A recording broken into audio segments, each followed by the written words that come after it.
This week on the Frame Savers, who the heck is Justin Bailey? This is episode 65 of the Frame Savers. If you are new to the podcast or the stream, we are a retro video game podcast that focuses on speedrunning. Speedrunning is a hobby where we try and beat video games as quickly as possible using whatever glitches or tricks we have available. It's a lot of fun. Hopefully you enjoy it. And right now we are live on twitch.tv/theframesavers. We have a fresh crowd here watching us. We had some technical issues. They are standing by with us. It's great. Dedicated fans that we have, and they have to look at our faces and they still like it. It's great. So before we dive into this episode on Metroid for the Nintendo Entertainment System, Chad, how are you doing?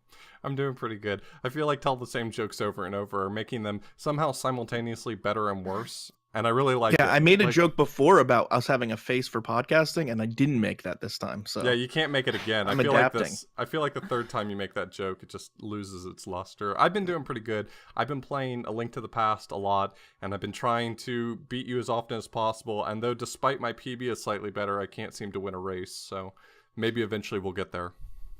Yeah, we've had a lot of fun races. I would say at least 10% of them finish, so that's really great. It's a good percentage of races that we get to the end. I've been doing mostly just Link to the Past as well. I got a 1303, so I'm trying to get into that 32 territory where you live. Hopefully get down to that 29 territory one day, which I don't even know if it's possible. I know like 80 people have done it, but I still am skeptical that it's possible. I don't think anyone's ever beaten that game faster than an hour 30, so... Yeah, I don't either, but I mean, there's a lot of people out there clearly splicing or doing some sort of chicanery that's making that happen. So I've been enjoying doing that a lot. We've got GDQ submissions coming up. That'll be a lot of fun, and hopefully I'll try and find a way to learn some new games maybe as well. It's hard. There's so many games, so much time that you want to put into so many different things. So doing our best, but it's hard out there to be the best speedrunner possible.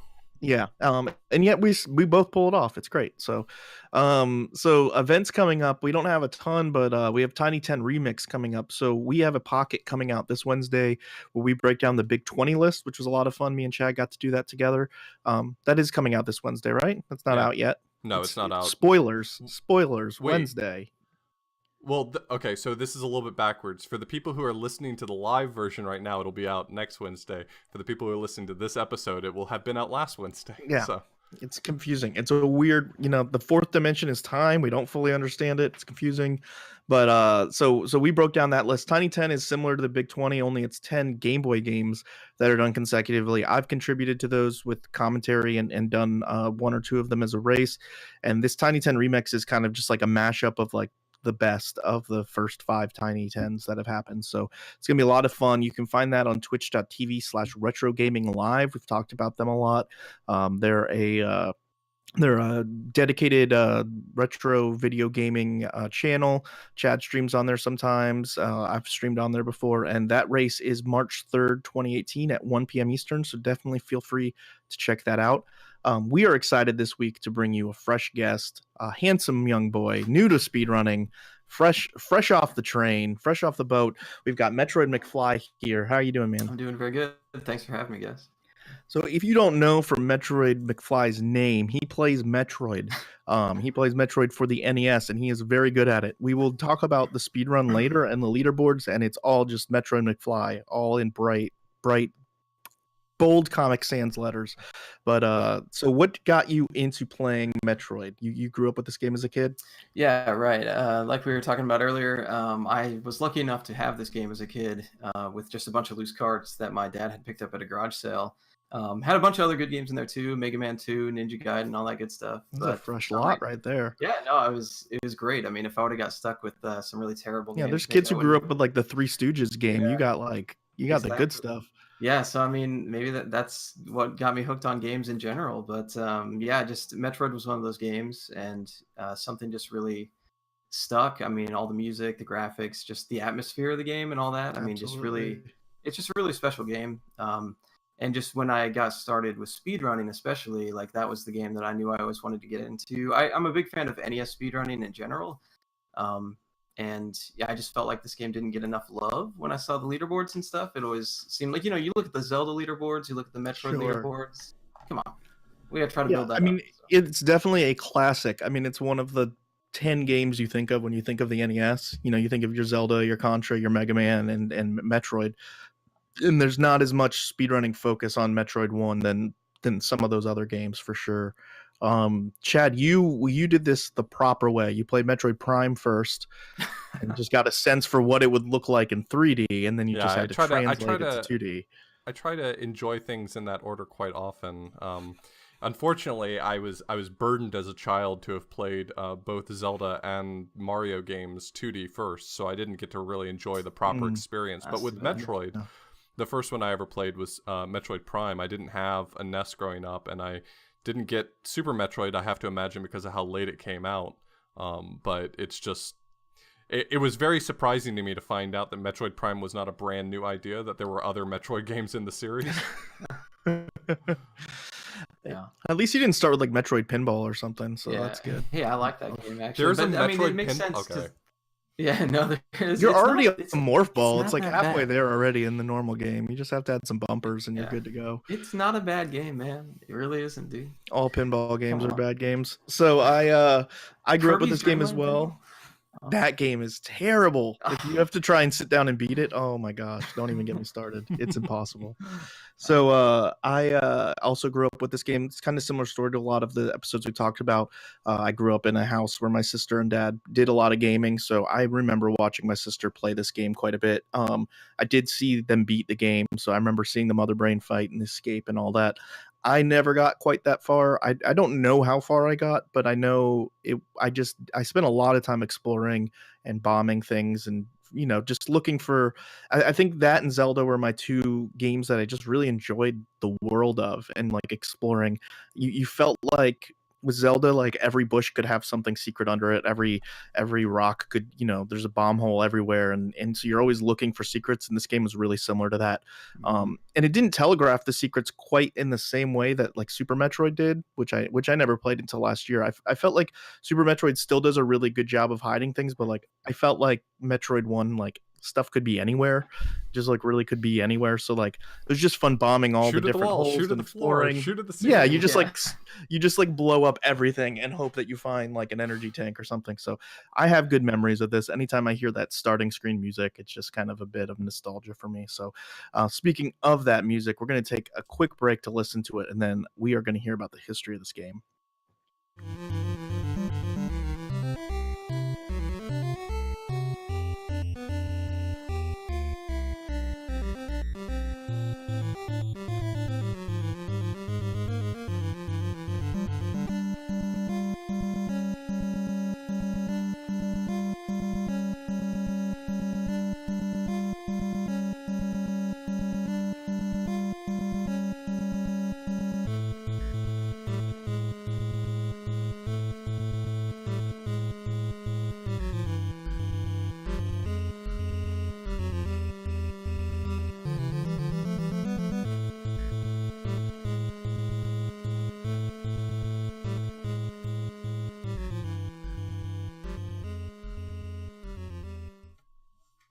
So we're talking about Metroid today. So that's our game. And so this game released originally in August of 1986 for the Famicom Disk System. And it was produced by Gunpei Yokoi. If you are not creator familiar, of the Game Boy, Yeah, my boy, my man. My man. That's right. if you're not familiar with Gunpei Yokoi, it might be the case that you've never listened to the Frame Savers before. Because I feel like that man's name gets plugged more than our own do on Didn't this podcast. he create the D-pad also? He's credited with creating the D-pad. He's responsible for pretty much every portable console Nintendo ever made. And I also discovered today that when he left Nintendo, he took some of their engineers with him to form a new company that created the Wonder Swan. Yeah. I didn't know that. You didn't know that? I didn't know All that. right. Well, you know what? Let's just move right along then. He also invented democracy. A lot of people don't know that. Now that's Huge the impact big on the one. world. That is definitely the big one. While the FDS was struggling to sell well at the time, Nintendo knew that the increased capacity of the disc format would allow them to produce better games, more expansive adventures. That's kind of what they were going for, and they wanted to be able to create these bigger games. And so Metroid originally released for the FDS. First game that released for the first of their major franchises that released for the FDS was Hyrule Fantasy, which was Legend of Zelda for the NES. And that released in February.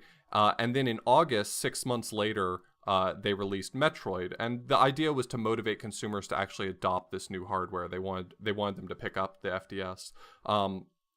Interestingly, this game was originally titled Space Hunter. I didn't know that. I had no idea. They were going for the title Space Hunters, but then Metroid ended up being chosen during development as a mix of the words Metro and Android.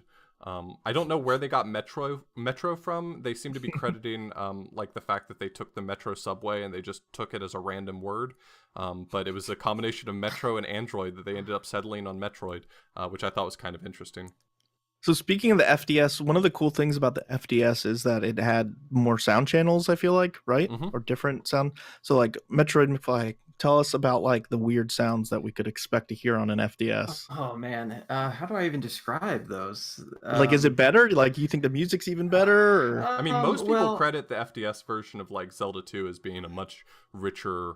I mean, I've heard Zelda 1 for the FDS, and I don't personally feel like it's a huge improvement, but like Zelda 2 is much better.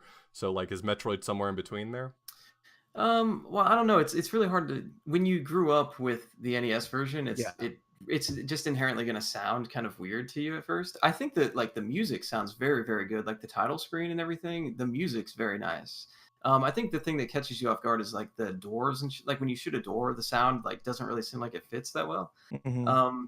And poor Ridley. It's not only Ridley, but I mean, like if you just go shoot Ridley in that version, it sounds so pathetic. Like he sounds so sad. I don't know like how to describe. Well, to be fair, you're shooting him. So while you're firing at him, you're like forced to feel bad for him the whole time. Yeah, right. Like you feel like he's crying, but in the NES version, it just sounds like a missile's hitting his body or something. I don't know. I feel like that's a realistic reaction to a missile hitting your body. Yeah. Though. I feel like if I were being I like shot how by you guys a feel missile, bad for him. You're like, oh, I felt fine destroying him and removing him from the existence of the planet, but now that he's making a noise, now I feel really it's gonna blow up anyway, right? So it doesn't really matter. Spoilers, we're not there yet. Cut this out. Cut this out. But no. Otherwise, I think the sounds are good. It's just it's quite a bit different. I think if you're used to the NES version. Nice. So what about the story? So this happened in 20x5. I don't know what that means. I don't even know how to pronounce that. Yeah, the X I'm assuming means like, hey, one day this will sound out of date. 20XD5. Yeah, like that's what Mega Man would do too sometimes, and it's great because you can't be like, oh, they said 2012 and that already happened. See, we don't know. I don't even know. Maybe 20x5 means something else. But space pirates attack the Galactic Federation ship and steal samples of the Metroid creatures, which are parasites that kill their prey by draining them of their life forces. And so the space pirates want to convert them into biological weapons and take them back to their base on the planet Zebes. I always say Zebs, but everybody's got their own way. Some people I say Zebus. Okay. And so as a last resort, the Federation says, you know what we should do? The whole world's at risk. Let's send one person in.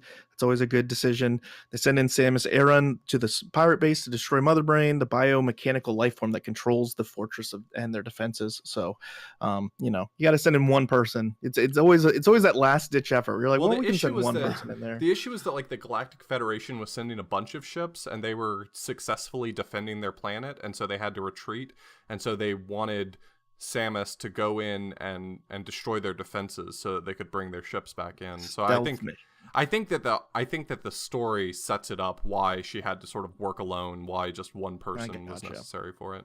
But yeah, this is I mean, for those of you who aren't familiar with the Metroid formula, it's a single player action adventure platformer. Samus has an arm cannon that can fire this sort of weak power beam, but throughout the game Samus acquires more technology and armor, including missiles. So there's missiles that you pick up and those can be fired to do more damage, or they're also necessary, I think, to open some of the doors. There's a morph ball, so you can use that to shrink in size and access smaller tunnels. There's morph ball bombs, so they're bombs that only work when you're in morph ball form, and those can be used to reveal hidden passageways, so clear out floors and walls and things like that. And then there's a screw attack, which can be used to attack enemies in midair.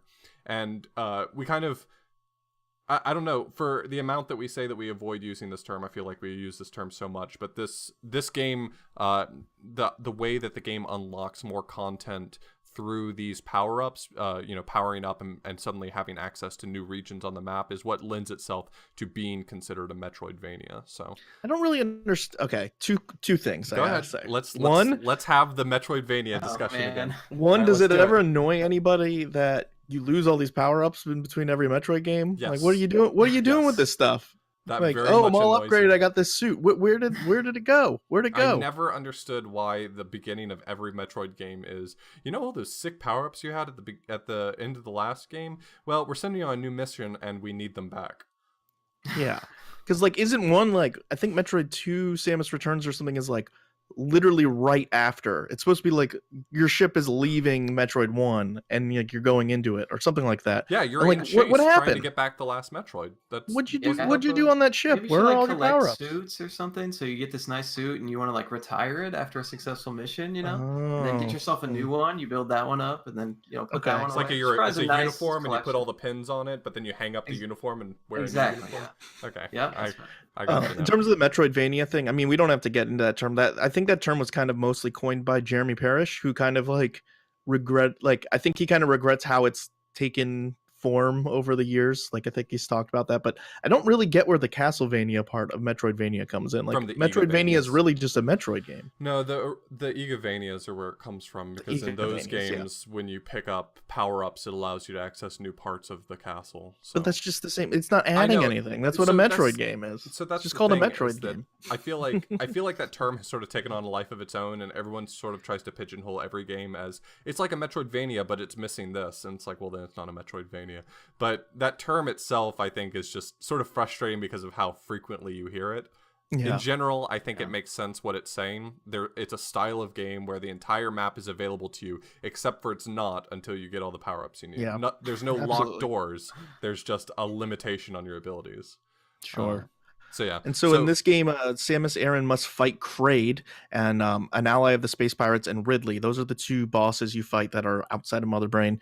Ridley's the commander of the Space Pirates, and before you can find Mother Brain and take down the defenses on Zebs. Now, that's not necessarily true, because you don't need to kill them to get to Mother Brain, but, story. So how does the game sort of naturally make that happen? So I know that in the any percent category, like in the actual speedrun, so just talking about the speedrun, I know that you're not required to kill both of the bosses. Does a natural progression of the game require you to kill both of the bosses, or does it just so happen you'll stumble across one and assume you have to kill it?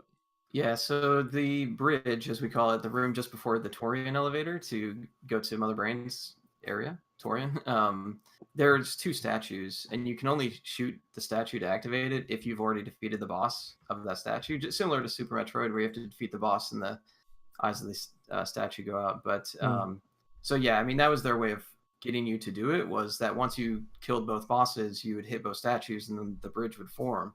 But yeah, since you don't need the bridge in the speedrun, then that's why you can just go there whenever you want, really. Sure. Gotcha. But they also kind of give you a hidden incentive, though, with the bosses, because each Kraid and Ridley both, they'll give you 75 missiles and 75 capacity by killing them. So there's also kind of like a reward for doing so. Okay. So the reason why you would kill it in the speedrun is because of the fact that the reward is instantly hitting 75 capacity? Yeah, that's exactly why. Well, that makes sense. Okay. So once this game was released, Nintendo took kind of a while to produce a sequel to it, despite the massive success that this game actually had at the time. And Gunpei Yokoi was working for R&D 1, where which was Nintendo's primary hardware team. You know, we said earlier he had worked on the Game & Watch, he had worked on Virtual Boy, he had worked on the Game Boy.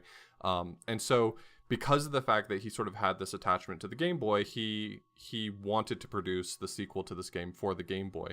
And it had already been out for a few years once Metroid 2 Return of Samus eventually released, and Nintendo was kind of hoping to use this game to breathe new life into the handheld console. So they wanted to make this game as good as the original game, despite the fact that there were huge limitations on the hardware. There was really no way to produce it in the same way. So, for instance, if you see Metroid 2, one of the things that you'll really notice is that Samus takes up a huge percentage of the screen. You can't really see as much of the screen as you can in NES Metroid, and that's for a good reason. There's just not enough, heft to the Game Boy to be able to produce a whole screen at a time to be able to do that. So that's a common problem on the Game Boy, unfortunately, is sprite size of your character versus the screen. I grew up with Metroid 2 as well, which I loved quite a bit. I probably played that a significant amount more than I did Metroid 1, or at least made more progress. And that's another game that's just, kind of under speedrun and underutilized. It's a really, really good Game Boy title. I haven't gotten to it on Game Boy Quest because I kind of want to save it, save a good game for later, but it's a quality game. Yeah, I've actually been speedrunning Metroid 2 quite a bit lately, and yeah, it's very underrated. It can be frustrating, just like any other game can be, but especially for what it was doing for its time, it's a really great game. It Yeah, really is. absolutely. I think when a lot of people look back at retro games that came out 20 plus years ago, I think there's like a natural disincentive to play Game Boy games. Like, I feel like they stood up at the time. They were really high quality because at the time everyone was excited about getting to take your favorite games on the go. That was a huge selling point. And now that we sort of look back on it, we've consoleized our Game Boys, using Super Game Boy. And now we look at it and we say, why would I play Samus 2 or Metroid 2, for instance, when I could play Metroid 1, despite Metroid 2 being the sequel and possibly a better game. Metroid 1 just sort of, it's easier and more fun to play, maybe. Yeah, I think it's definitely difficult for us to remember, I guess, if you didn't grow up with the Game Boy, kind of the context of like how cool it was to be able to play those kind of games on the go, like playing like Donkey Kong 94, 95. I always mix it up. 94. 95. 94 Right. or SML2 or Metroid 2 or something, like while you're watching TV, or like while your parents like because you didn't always just get to use the TV whenever you wanted either as a kid. Exactly. It's not like, oh, this is my TV. Like if your parents wanted to watch the news, like you're not playing video games. So it was like really cool to be able to like do that or play it on a road trip and stuff. And so yeah, I think that once you move it over to a Super Game Boy and stuff, it's much more playable now than it was then. But I think people automatically compare it to NES then, and it's not really like a fair comparison. But Yeah, I love the Game Boy. My love for the Game Boy. It wasn't until I was much older that I actually got a TV in my room, so I definitely experienced that. You didn't get to play on the TV all the time. It was like right before dinner, that's your option, and that's it. And then if you're like me and you didn't have any friends, then you might want to take your Game Boy with you when your mom takes you to go get your hair cut or something like that. You just Wow. You gotta have. You painted a real solid picture yourself. Friendless, mom's taking me to get a haircut, and I want to play video games. I'm trying to paint a picture for you. Yeah. No, I'm hearing that Ridley crying sound in my head right now. Exactly. When I look at you. That's how I feel right now. The true nostalgia is when you like, I don't know if you guys ever had this, but we'd be on like road trips. So you'd be in the backseat of the car playing Game Boy, and you could only really see the screen if like lights were going by or whatever. Yeah, it was hard. Like you kind of had to just only like get little glimpses of what you were doing. That was the greatest. I was spoiled, so I had the Atari Lynx and the Game Gear and the Game Boy, so like I just had them all. But the Lynx took like 47 batteries and lasted like 15 minutes. So that was like the road trip. Like that was the exciting part of the road trip when the Lynx was working, but then that was done. So, I mean, the big reason why the Game Boy succeeded was like the battery life was a huge part, but we have gone down what we call a rabbit trail here. So let's, I mean, this was a massive success. It went on to sell the, be a system seller for the Game Boy for more than 2 years. And when the Super Game Boy came out in 94, it was kind of like described as the game you needed to play on your TV. And it did do a special color palette specifically for the game, which is cool. Like you actually have like reds and yellows and stuff in it instead of the black and white. And it made it a more, feel more like a sequel, I guess, to the NES game. So far as, I mean, if you look at the box art for the Super Game Boy, like if you actually bought a Super Game Boy, the game that was on the cover of the Super Game Boy was Metroid 2. Yeah, it's like that and Donkey Kong 94 were kind of the two that they like. I mean, 94 was a couple years later, but were like definitely two of the ones they really pushed for, like, you got to get a Super Game Boy because look at all these colors. And yeah, it's kind of interesting. It's like, it's almost like the Super Game Boy, they used it to sell Metroid 2 after Metroid 2 had been out for a while, and Donkey Kong 94 they used to sell Super Game Boy after Super Game Boy had been out for a while. So it's like they kept trying to like feed back into the system in that way, which is kind of interesting.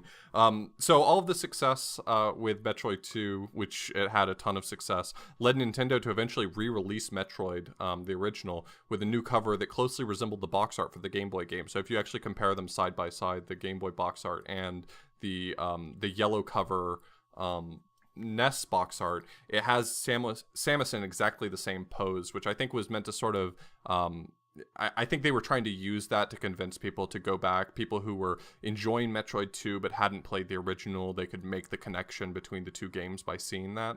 Mm-hmm. Maybe you wouldn't necessarily get that connection as easily looking at the original black box artwork, where it's just the pixelated Samus running around on screen. It's not quite as clear, maybe, the connection between the two. And so this box art that they created, it was a yellow cover. It said Nintendo Classic Series on it, and it had a huge stamp on the side of it that said the original. So you could really tell what they were going for there. They really wanted to get people who were enjoying Metroid 2 back into Metroid 1.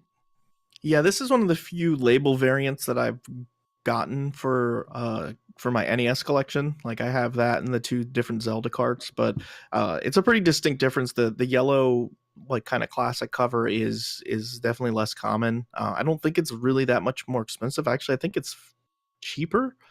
But it's pretty cool. I mean, they're very different labels, and it's like, people get into label variants that are like so like delved into minutia. You're like, oh well, this has the the $1 million seller thing on it, and this doesn't, or like this is like a cool, like, just very different box art. I really like the yellow. The yellow one's like a really cool design. It's very different.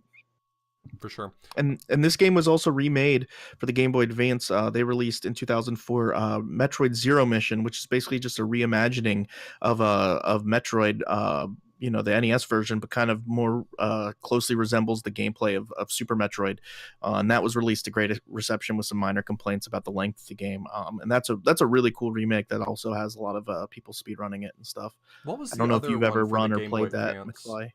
I've played it definitely, but I haven't done a speed run of it. I don't know if I ever will get around to that, but I mean, it's a great game. I think, like, if you grew up playing the original, I think you still always kind of feel that way. Well, Sure. I'm sure there's people that played the original that love Zero Mission, but or prefer it rather. But I don't know. There's something about it. Like, it's just, it plays quite a bit differently. It's actually Sure. It plays not quite like Super Metroid, but I think it's closer to Super Metroid than Metroid One. So Yeah.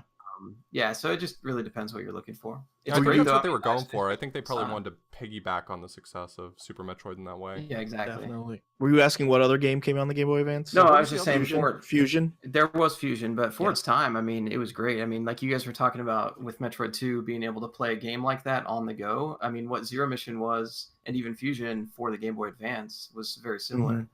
Really great games for a mobile game or They handheld. also got into I mean, they kind of, I feel like when retro nostalgia started, kind of was Game Boy Advance started releasing a lot of classic games on the Game Boy Advance, and you could play original Metroid on the Game Boy Advance, like not the Zero Mission, but like a port of it to the Game Boy Advance. They did the same Right. with like Super Mario Brothers. Well, Zero Super Mission, Mario Bros. once you 3 beat and it, stuff. unlocked a direct port. It had the Oh, original game cool. built I into I the didn't know port. that. Yeah.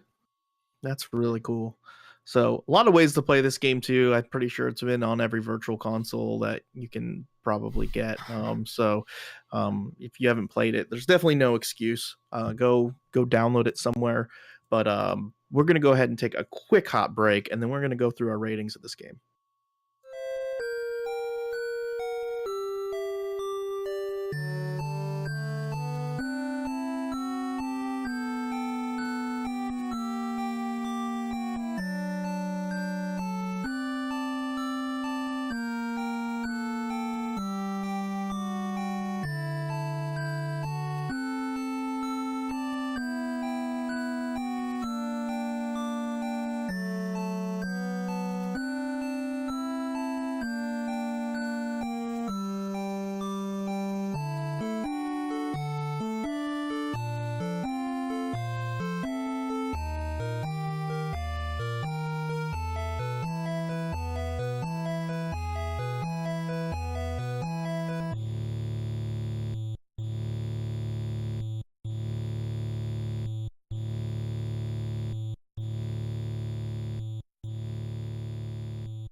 So just like we do every week, we want to kind of break this game down casually before we get into the speed run.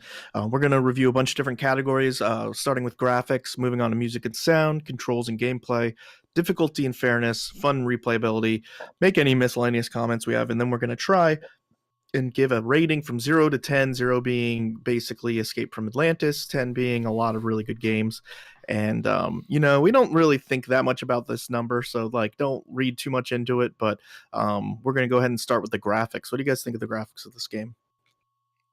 I mean, it's pretty basic for its time. Like the title screen's really nice. A lot of the little break moments, so non-gameplay moments, they seem to do a really good job of sort of painting a picture. But the game itself, a lot of it's very basic. It's all black backgrounds, which isn't terribly uncommon at the time, for it just to be a black background. But there were a lot of games that were doing a lot more advanced things. So I will say that I think that it keeps the spirit of the game really nicely. Like it's very, you're inside this system of caves, this network of caves. You don't know where you're going. Everything looks very similar. And I think that helps the gameplay, but I think just graphically speaking, it does tend to look pretty weak. Yeah, it's a very limited game graphically. You do have to keep in mind 1986. Like it's tough with NES games because it's such a long life of the system. Like if you count from Famicom being released to the last NES game being released, like you're talking about, I think like 11 years, because I think Famicom started in 83 and I think the last NES game was like 94, maybe 93. I mean, it's a long period of time. So like this is a very early NES title. I think the limited graphical like details actually kind of add to the game almost. Like this game is not meant to be visually like pleasing. You're supposed to be on this dark planet exploring, like the music is foreboding. We'll get to that, and kind of ominous. And so like I feel like you look at Super Metroid, they did an amazing job with it. So like the detail and stuff like that for that makes that world. I think it would have been tough to do on the NES. Like I think if they did more, it wouldn't have added to the game. I think it would have subtracted almost. But they are very simple graphics. I mean, all the sprites are pretty simple. Outside of like Mother Brain, like everything's pretty basic. The bosses are pretty generic looking. Like Ridley and Kraid are like, they're not like the most awesome looking bosses. They're pretty derpy looking if you really think about it. And most of the enemies are fairly forgettable. Like outside of Samus's sprite, everything is kind of generic, but it works. It's hard to give it a full pass. It's hard to just like completely write it off because, like, I mean, Super Mario Brothers 1, even just the little addition of just having bushes and clouds, it's really all it did. Like that really does make a huge difference in just breaking it up and adding that visual element. But I think that this game does a good job at what it does. It's hard for me to be overly critical of games of this era because I feel like they can visually be sort of very simple and at the same time do their job properly. So. Going on to the music and sound, I think we're all going to probably sing the praises of this game because the music in this game is just so great. And it's like, it's not put on your iPod and listen in the car music. It's like, it sets the atmosphere. And I think that's, a really impressive thing for an early NES game. I mean, like modern games, obviously they're always setting the atmosphere with different orchestral scores or whatever. But like with this 8-bit soundtrack, they really did make like a ominous kind of horrific world. Like you feel like you're alone on this planet exploring, and like I don't know, it's just perfect. I don't know, it fits the game so well. What do you guys think? That's high praise. Yeah, it's perfect. He said it. It's good.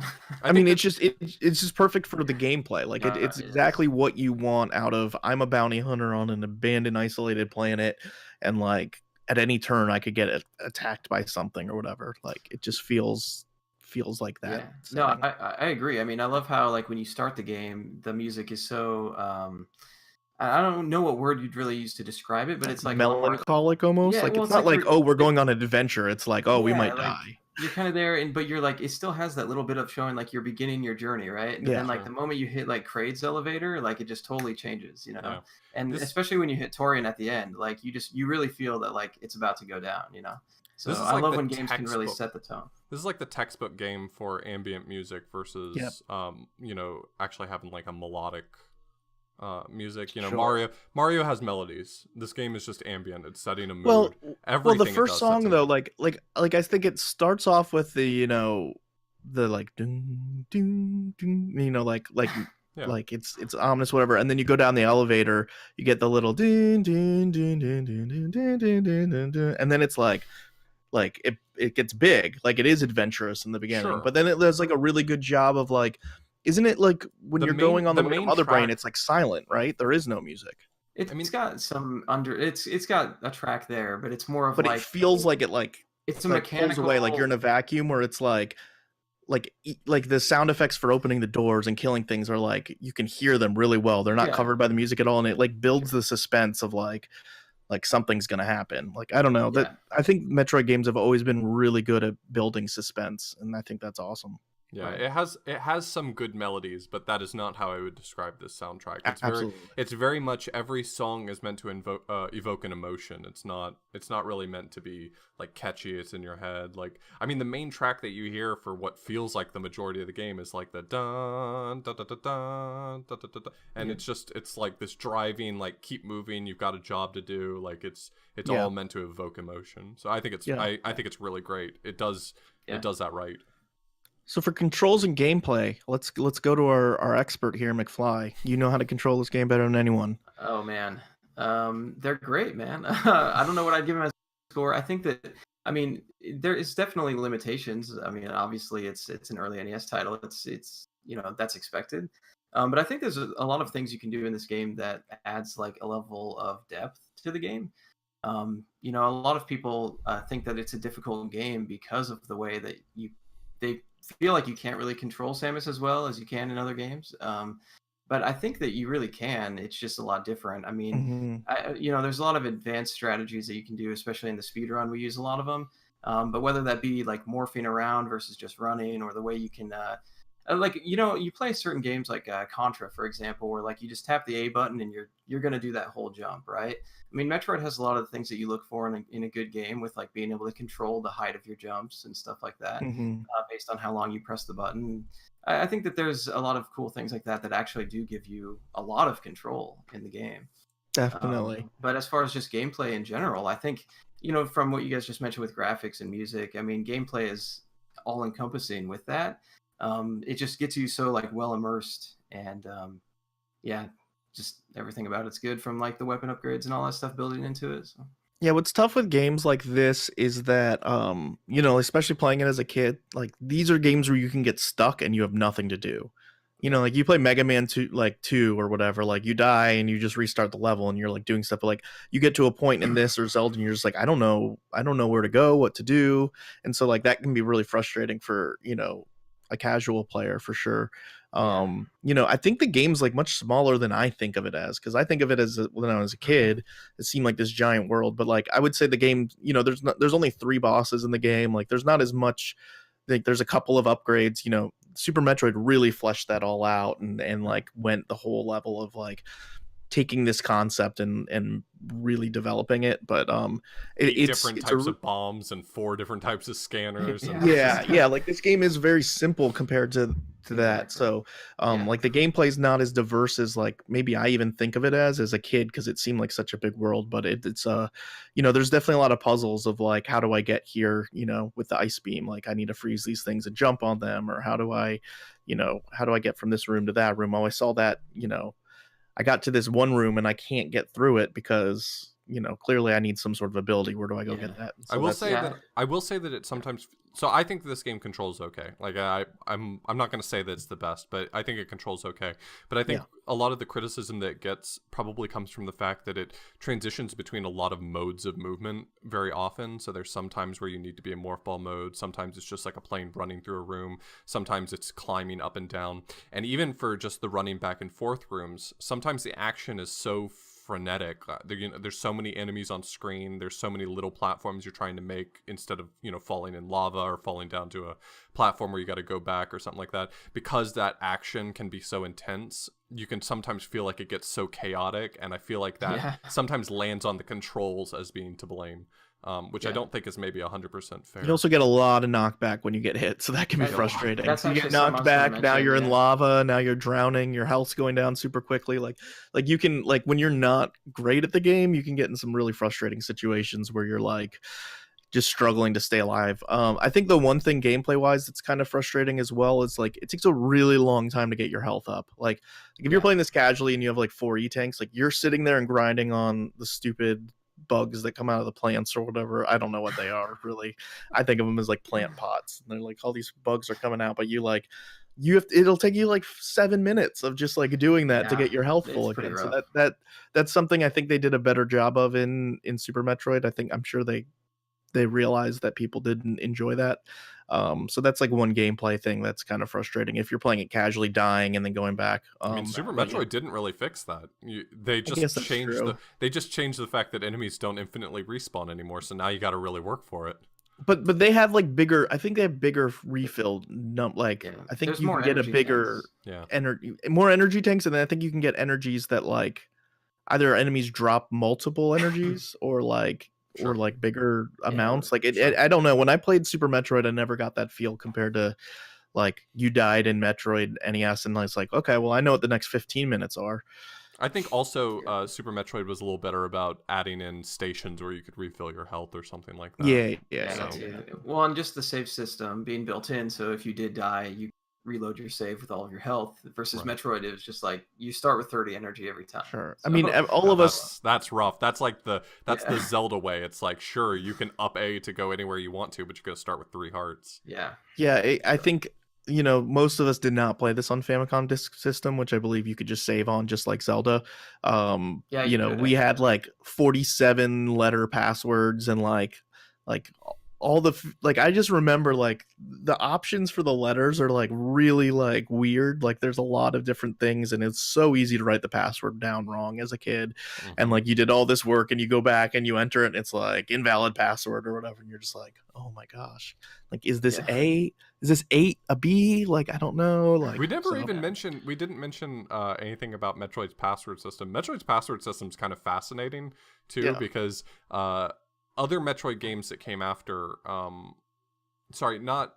So it was the remake of the Metroid game that I'm thinking of. Not Zero Mission, but when they re-released it for the Virtual Console, I think it was. Okay. They made it so that if you didn't put in the password exactly right, it just nothing happened. But NES Metroid is actually pretty good about taking whatever crap you type in and trying to figure out how to do something with it. Which is kind of the reason why we've got all these passwords that do wacky things.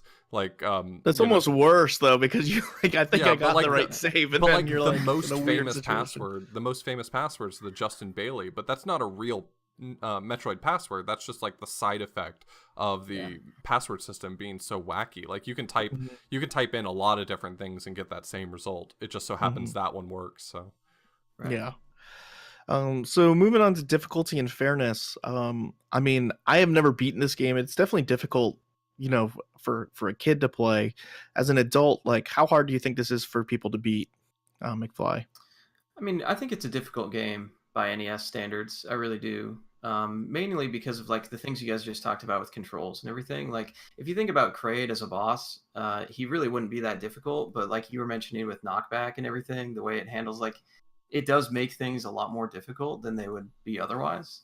The So mother brain fight especially is just very difficult casually, or yeah, even as a speedrunner. I mean, it's a real final boss. yeah, I think that that boss is so interesting to watch because of how challenging it actually is, and like watching someone be good at it is like is amazing. yeah, Yeah, for it's sure. really really great, and I think that it just requires. It's one of those games that I think everybody can do it. It just does require practice. It's not the kind of game you just pick up and all of a sudden you just fly through it. Hmm. But I mean, do you think that the fact that there's no map builds into that a lot too, like on Probably. difficulty? For me, I'm always lost in general, so yes. Yeah, because if Like you I go don't to even know if I know where I am right now. So like I mean, I need a map. I mean that was the era though. Like if you Yeah. wanted to competently play Zelda 1, you had to draw out your own map as you were playing it. Yeah. And likewise for this, I think it really did. It wasn't trying to coddle you. If you wanted to play it and you wanted to have any idea where you were, it was your job to make a map. And so right. I think it's doable. I definitely did try to learn this game for the Big 20 number 3 when it was there for the first time out of 3 times. And I was really surprised at how challenging it really was. I was trying to go, all in and learn it basically following along with like a speedrun route because the goal at the time was just beat Kraid. And so I was like, I'm just going to follow the speedrun route. I'm going to get to Kraid as quickly as possible. I'm going to beat him. But you really, I mean, if you don't practice, if you don't get really comfortable with it, you need those E-tanks. And I think that my feelings about how difficult this would be very different if I had taken that approach of, okay, I'm playing this casually, hunt down the E-tanks before I move into an area where the enemies start doing, tons of damage. So yeah, and that's something I recommend to people a lot too. When we get newer speedrunners in, don't just go for the world record route or top routes. Sure. Like, get your own amount of E-tanks, get various suit if you need it, extra missiles, and then you can just start to like remove those from the run as you get It's better. similar to Link to the Past, where you kind of have safeties where you're getting some extra stuff to make it so you can complete the run, and then as time goes you can drop them. So it's definitely a difficult game. I wouldn't say it's unfair though, for sure. Like, I think it's a fair game. I think it's hard to figure out where to go and how to do it, but that's kind of the whole point of the game. I mean, it's not supposed to be, a Mega Man game or Castlevania game where you go from the beginning to the end and try and beat it. It's like you're supposed to explore, you're supposed to try and figure out what to do. So fun and replayability, I think this game is a lot of fun. Replayability is always a tough question for NES games in general, but this does have a lot more exploration. It does have a lot of items. You could go back and try and beat the game in multiple different ways, whether it's, I'm going to get less E-tanks, or I'm going to, do whatever. I'm going to use less missiles, or I don't know. I think there's ways to challenge yourself in the game. Even outside of that, though, I feel like this game just naturally lends itself more to like me wanting to try it again after I've beaten the game. Say, it was a real challenge. Even without trying to figure out ways like, can I do it without all the E-tanks, or can I do it without allowing myself to have Ice Beam or something? That's the argument we lean on really heavily when we talk about things like, we always go back to Mega Man. It's like, you can do the bosses in a different order, or you can try to do it with just your Buster or something like that. But I think this game just naturally, you spend so much time lost that, now I've beaten it, I'm like, well, I kind of know where I was going. Can I do it again now that I know where I'm going? Like, Nintendo usually likes to reward you in Metroid games for beating it quicker. Like, aren't there different endings in this game? I know they're not like, you're not talking about something amazing like I beat, Dark Souls differently, but like you get different ending screens, which is always like, I don't know. I think it's cool that it seems like since the beginning, Metroid has like encouraged you to not speedrun the game like we think of it, but to beat it quicker each time that you play it, which makes you want to come back. Yeah. And you can also play, if you were to do the new game, I don't know what you call it, like New Game Plus or New Game, whatever. After you beat the game, you can play with the sprite without the armor, which is kind of added in to play the game again. Cool. So yeah, because otherwise you wouldn't, without the password, if you didn't know the password to get that sprite intentionally, that would have been the way that you'd play like that. Okay, sure. Right. Yeah. Which is kind of funny that the Justin Bailey password just gives that to you. But I mean, I think further down the line, like Super Metroid took it a step further and like told you your final time at the end of the game, and told you your percentage completed and stuff. And that's those same principles translate to this game. It's just not, it's not grafted to you from the game itself, but you do get different endings and stuff. So I think this game has a ton of replayability. Any miscellaneous comments? I mean, I'll just say it's an NES classic. I mean, it's one of the probably 10 games you think of when you think of the NES. You think of Mario, you think of Mega Man, you think of this next. Probably ahead of Kirby, probably ahead of Castlevania even. Like, I think you think of Zelda, Mario, maybe Mega Man, and then this. So it's one of the big IPs. I think if you missed NES Metroid, it would be easy to miss a lot of the series. The Game Boy game didn't come out until 2 years into the Game Boy life cycle. The Super Metroid didn't come out till pretty close to the end of the SNES life cycle, or at least pretty far into it. So I think it would have been easy to miss out on the Metroid series in a lot of ways. But I think this game really stands on its own in a lot of ways. It's so easy to kind of look at it and say, well, Metroid 2 and Super Metroid, and you put them all together and it's a really great series. But I think that this is a good game on its own merit. Yeah, it's tough because there's really only been 2 consoleized Metroid games that, were like this. I mean, right. like the other ones we're talking about, Metroid 2, Fusion, Zero Mission, those are all portable. And then the other consoleized ones were the Prime series, which are completely different. So it's like, it's interesting that you really only got 2 games like this for this series that you could sit down on your TV really and play. And I think a lot of people felt like that was missing for a really long time. Once the Prime series came out, they never really came back to it. They just re-released Metroid 2 Samus Returns, like a reimagining on the 3DS. Still not the same though. It's not really like, I mean, it's kind of 2D, but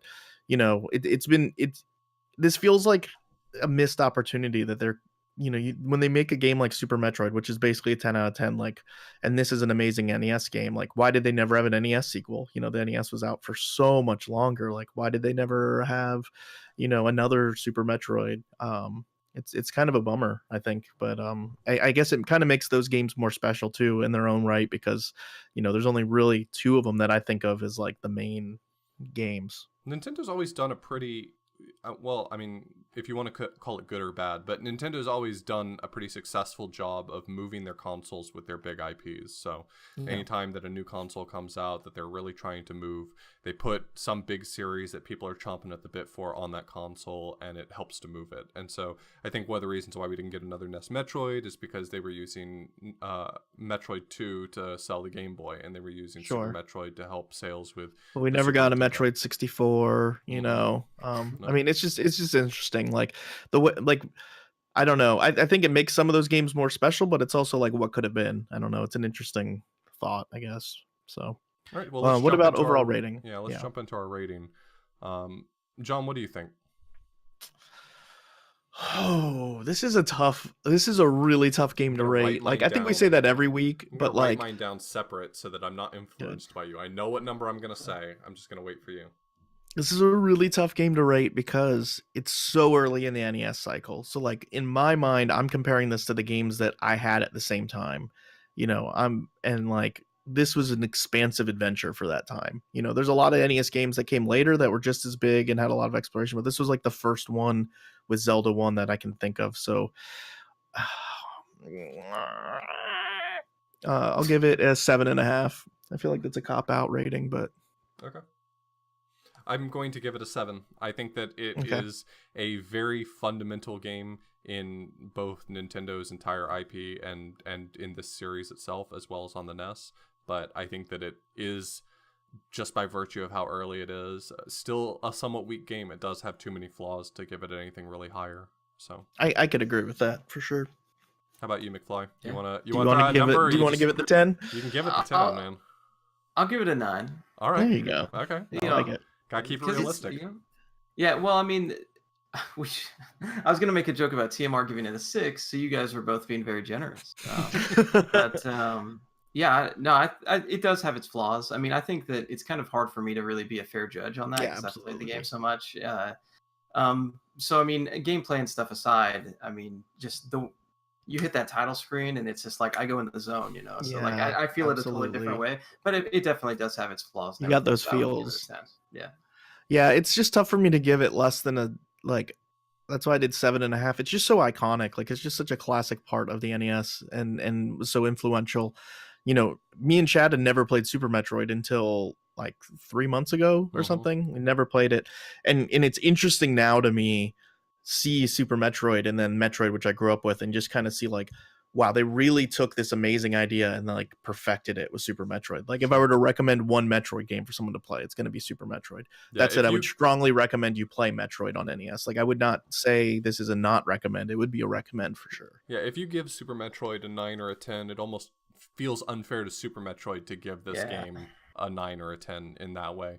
But exactly. I mean, it's tough because I feel like this game is really like important to the NES. I feel like this game's really important to Nintendo's IP, but it's got too many of those little flaws for me to just give it a higher rating, I guess. Sure. Right. Anyway. So let's go ahead and take a quick break, and then Professor McFly here is going to teach us about what it takes to beat Metroid fast.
So we talked about all things Metroid, but now we're going to dive into the speedrun. If you hop on speedrun.com, you're going to see a lot of categories for Metroid. This has a lot of categories. It's very confusing. Not too. I mean, it's bordering on the too many categories, in my opinion, but it's not too bad. But so some of the categories we have here, there's a big distinction between warpless and not warpless. So what warpless is it's basically, if you want to explain, but it considers deaths as warps, like death warps, and then also there is an up A component, which is similar to the Zelda up A component. If people don't know about that, what does that mean? Oh, should I just go? Yeah, yeah. I mean, it's the Okay, second so yeah, I controller mean, plugged in, yeah, right? pretty much it's just that simple. You have a second controller plugged in, you pause on the first player controller, hit up and A on the second player controller. They have different functionalities based on those games, but in Metroid, that basically will take you back to the elevator of the room or the area of the game that you're in, Mhm. just as if you had died. So it basically, you can think of it as like reloading a password, because usually when you die, you get a password, and then you can just load that password. That's basically what it Yeah, does. so you're like going back to a checkpoint. So there's the categories. Any percent warpless, which means no deaths and no up A, is kind of what we're going to talk the most about. That's kind of the quote unquote main category, I guess. Although they all have gotten varied attention over the years. The world record in this, you're going to see a lot of this name MetroidMcfly at the front of these. He has an 1140, dominating the competition. Garrison with a 1233 in seconds, so almost it's a 53-second world record. Pretty sick. Nice. You got all bosses warpless. So all bosses in the normal warpless speed run, and we'll get into this. You do fight Kraid, but you don't fight Ridley. So you fight Kraid and Mother Brain. So all bosses adds the Ridley fight, and that warpless is 1947. Ducal with a 2153. So we're talking about over a 2 minute world record. Just dominating the world here. Any percent, in meaning allowing the warps and up A, that's a 1013 by MetroidMcfly and 1153 by the Tycoon.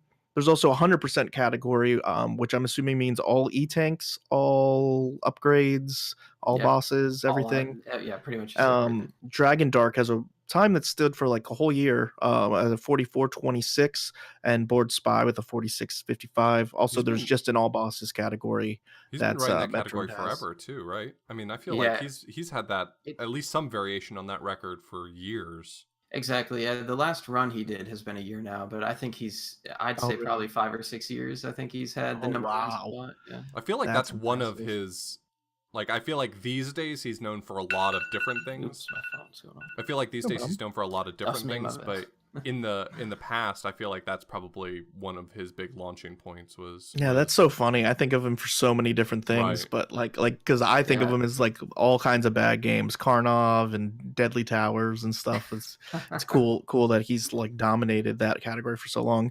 And then there's an all bosses category, which is a 1441 by Metroid McFly, and then Mitch 3A 1629. So that's kind of a rundown of the categories. We're mostly going to talk about any percent warpless. So basically, this is a category where you beat the game as quickly as possible without the up A, without dying, and you will fight Kraid and Mother Brain. So the boss you're leaving out is Ridley, but you're gonna get as few E tanks, as few missile upgrades that as you need to go ahead and get through the game. So before we dive into kind of some of the tech in that, the history of the run, there's just been a lot of people who have contributed to this game over the years. I think of people like Controller Head, the Tycoon, and CAC, and they helped develop the route over time. It's funny if you look at, we don't have a great history of the world records, but if you look at speedrun.com chart, you just see it dropping with McFly, taking several minutes off. But Yeah, I think kind of CAC what's the was history the behind that? I think CAC was the big one, right? He was the one who found the Turian skip originally, right? Yeah, CAC had. Well, I don't know exactly who found the skip, but CAC was the one that really perfected the old route.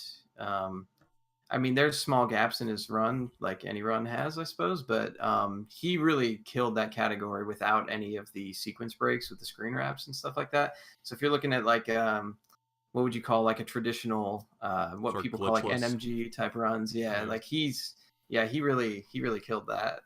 Hmm.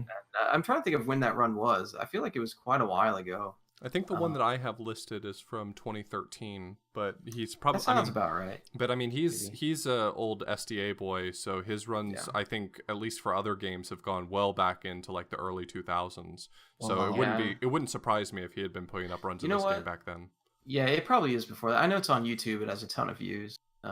It's probably before that, I suppose. But Right. Yeah, I so just don't know when. so diving kind of into some of the tech in this game, we talked about the warps. I think the big game breaking thing that is clearly obvious and really just changes the whole game compared to a casual experience is the screen wraps. Do you want to talk about how those work? Yeah, so the funny thing is that it's actually something that's been known about for an extremely long time. Like even in I don't know if it ever was in Nintendo Power. I want to say it was in Nintendo Power at one point, but maybe not. Maybe it was in some other, um, just some other things that were around at that time. But anyway, it was actually pretty well known that you could just pretty much open a door and then just put Samus in the way of that door, and it would shut on you. And then all you do is you just morph, and then you unmorph, and then you have to do it within a certain time frame, really. But it's pretty lenient. But yeah, and you just continuously morph and unmorph, and it will just push you off the screen. I wonder how they would have even put that in Nintendo Power. Like, how do you phrase, hey, by the way, you can clip into the wall, and you figure out how you're going to use that. Yeah, I'm trying to think of where it was. There was somebody that shared a lot of it at one point in the Discord. I'd have to go back and look, but... And so you use this to basically travel throughout the whole game. I mean, you're not doing the intended route. Like, what is the layout like? I know you can't explain the whole layout, but is it laid out in a way where, like, you know, like Norfair is like right above this screen, even though like it wouldn't be traveling wise, or like how does that work? Yeah, well, you can actually just pull up like a whole map, like people maps now with the internet. It's a great thing, but you can actually just look at the map top down, and you can see kind of like where your screen wraps would take you, and it actually isn't really too hard to understand when you're looking at the map that way. Basically, if you're working with a horizontal room or a vertical room, you can kind of see if like you'd be able to wrap around to the other side. But I think that there was always the thing they called it like secret worlds or something like that, where like you could basically get into places that shouldn't actually exist. Sure. And I think that was, I'm trying to think, I don't know what it was in. I saw something that they were trying to like kind of promote Metroid that in a NES way and Lost saying like Levels or something. Yeah, like go find your own worlds and stuff, like all these weird things. Like developer land where like, just weird well, stuff, we had to put something here in the code or something. So now like the Yeah, Minus World for for Super Mario Brothers 1. Yeah, so I mean, I think that when you think of it, like at least as far as complexity, it actually is a very simple thing. It really is. Absolutely. But I guess like really, there's actually a really cool video I saw once that I think it was called like Atlas Vids or Atlas. It took Lord Tom's task, which is the standing task that is still the best. Oh, the NES Atlas vids, those are so good. Yeah, I know yeah, exactly and what you're talking it puts about. the whole map there, and so like you can see the way the screen is like going through the map and everything, and it just like helps you understand what the task is doing so much better. Yeah, this is a YouTube channel where they take tasks from Task Video and they combine it with NES Atlas images, so images of like the whole map at once, and they superimpose the tasks on top of it, so you can actually just see the character running around on the large map instead of just on a small screen at a time. And it's really interesting sometimes getting that perspective when you see like that's super interesting. Like for platformers, sometimes you'll see them for anything where you're going out of bounds right. It's actually really cool for a game like Metroid too, because like when like everything in Metroid is kind of treated based on the box, right? Like the gameplay window. I can't, my words escape me right now, but pretty much like if you're going through the map, there will be enemies already placed out like where they should be and where they will spawn. But it's not until the screen actually gets to that point is when it's actually determined if that enemy will be despawned or anything like that. So it's kind of fun to see that as it goes through the whole thing, because you can see the enemies disappear or if they spawn a certain way. So before we move on from screen wraps, like, is there a big difference in like execution time for these? Like, does it normally take the same amount of time for people, or do top runners do these a lot quicker than, say, a new runner or whatever? No, you can definitely see a difference once the game becomes more optimized. So that's something that I've run into myself when I try to beat my current times. For the 90% warpless time, for example, like, yeah, if I am not having like a really good rhythm with those screen wraps, you're probably looking at a reset already, like, Okay. But I think for the most part, like when a lot of people learned it for Big 20 and everything like that, you would not really consider that it as something you need to worry about for your time, because you're saving so much time with the sequence break in the first place. Absolutely. But yeah, when you get to the point of really trying to optimize the run, it does become something that you can lose a lot of time in or gain a lot of time in. What really impressed me, moving on from the screen wraps, like watching the speed run, I guess, is like I've always kind of equated Metroid 1 with just like a glitchy kind of run and didn't realize how much movement there was in this game, like how optimized the movement was. And there's a lot of movement in this game that I'm sure is a big reason why you have the world record, is optimizing that. But one of the big tricks, I guess, is the ability to midair jump by unmorphing and jumping. Do you want to talk about that? Yeah, so pretty much another thing that's actually really rather simple. If you go into morph and then pull off a platform, if you hit up or A to unmorph, it puts Samus in a standing sprite, and it actually hasn't considered you jumping yet. So as long as you don't hit anything else, you don't move left or right, you can actually just jump right there as if you were standing on the ground. So you can throw that into a ton of different places, anything you can think of to help you platform. You can use it to, like in Mother Brain, the fight against Mother Brain, I use it a lot to stay like really close up to the Zebatites as you're taking them out, and it just gives you a huge advantage that you wouldn't have otherwise. Sure. There's also several points where you're able to access some points that you wouldn't be able to normally with your normal movement. Right. And that's kind of coupled along with, you'll see some damage boosts while you're like fall on an enemy and then jump kind of off that enemy. Yeah, it's actually one of to reach the something. it's one of the main things that actually makes the new world record route work for any percent warpless. You have to do that trick off of the Ripper to even save like a whole minute of time. Otherwise, you're losing a big chunk. So, Wow. yeah, it's really cool, and I think that one of the reasons I like to mention like how simple tricks like that are is because I think sometimes when people watch things like that, they think like you have to be a pro player or something to do those things. But like you could just go pop the game in right now and just do that. Like it's a Absolutely. trick that's really not that hard to do. And so I always like to mention that just because you never know if somebody sees something like that and they want to give it a try and maybe they want to mess with it a little bit. Yeah, that's awesome. I think that's a big ethos of this podcast is like accessibility with speedrunning. I think like events like GDQ are awesome, but they do sometimes like create this myth of like how like, oh, everything's frame perfect and it's this difficult and took 50,000 attempts, and it's like a lot of this stuff can just be done like by anybody. I mean, we saw with the Strider tutorial, like, they did a tutorial and the game changed like the next day because a bunch of Yeah. people just hopped on it. So that's definitely something we like to push here, is just like we don't want people to feel alienated by talent, because I think sometimes it's a little bit overblown. So Yeah. you said with the jumps, these midair jumps, there's a notable one leaving the ice beam room that lets you do something you're not normally supposed to do. Yeah, so it's a really good example of how you can use it, I suppose.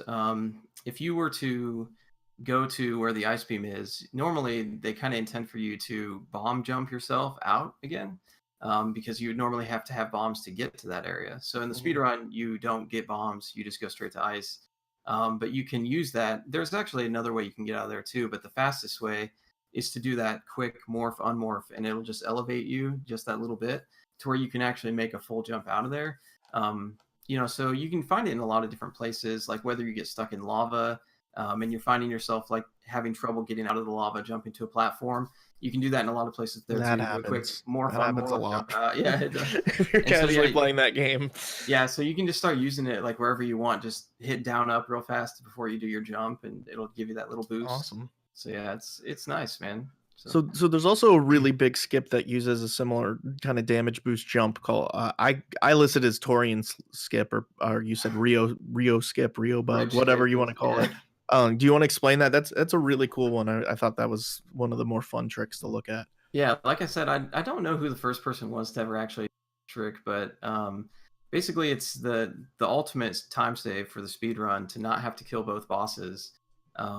Basically, there's a room before the elevator to Torian, the final area of the game, and there's a missile door to get in, but there's an enemy that's flying on the outside of it that you can kind of just lure him in a little bit, get him to follow you, and then he kind of gets stuck where there's a pit of lava, and there's usually a bridge that has to appear before you can proceed. But really, if you have the ice beam, you can get that guy stuck down there and you freeze him in the right spot. And then there's various different ways you can like go off of him. You can bomb jump off of him or whatever. But basically, you just get him stuck in the right place. You bomb jump, for example, off of him. You can go to the final area, but without having to kill both bosses.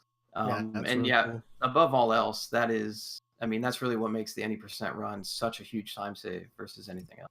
Sure. I mean, we're talking about the difference between like all bosses being like several minutes longer. So like Yeah, you're talking about saving several minutes. 19 minutes versus 11 minutes. Yeah, It's a huge long to not time have to going go to to those go areas. fight Ridley. So, Yeah. super super awesome. It's fun to watch you like kite the enemy in there. Definitely go check that out. Yeah. Outside of that, just basic speedrun stuff. Like when we talk about movement, like it seems to me like one of my least favorite things in video games is like optimal falling movement.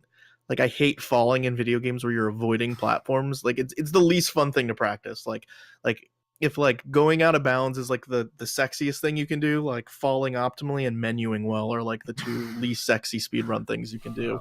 But like like how much of a challenge is that in this game? There's a lot of really I mean, like optimal tall falling is corridors. really impressive. Like, especially these days with like Mhm. Super Metroid with the new moonwalk falling, where you're falling at like light speed. Like, watching someone who's really competent, who knows where all the platforms are going to be, and just avoiding everything so you never slow down, that can be really impressive. It's just. Yeah, I talked about that a bit when we did our Wampum episode because it was like the biggest challenge for me because there's so many points where you fall and you get caught on platforms and you fall, and like white hats falling in that game is like perfect. Like there's a lot of really tall vertical corridors in this game that you have to either climb up or down quickly, and there's a lot of that movement that's maybe not necessarily impressive to see, but probably saves significant time between, a good runner and somebody who's not doing a great job. Yeah, I mean, it's kind of like I mentioned earlier. It's a game where you don't just have set jump height. You can kind of control it a little bit, and so like you can kind of try to snap to ledges when you're platforming in a lot of those big rooms. I think it's one of those things that's like when you're really trying to optimize a game, it's a small time save, but they all add up over the length Absolutely. of the run.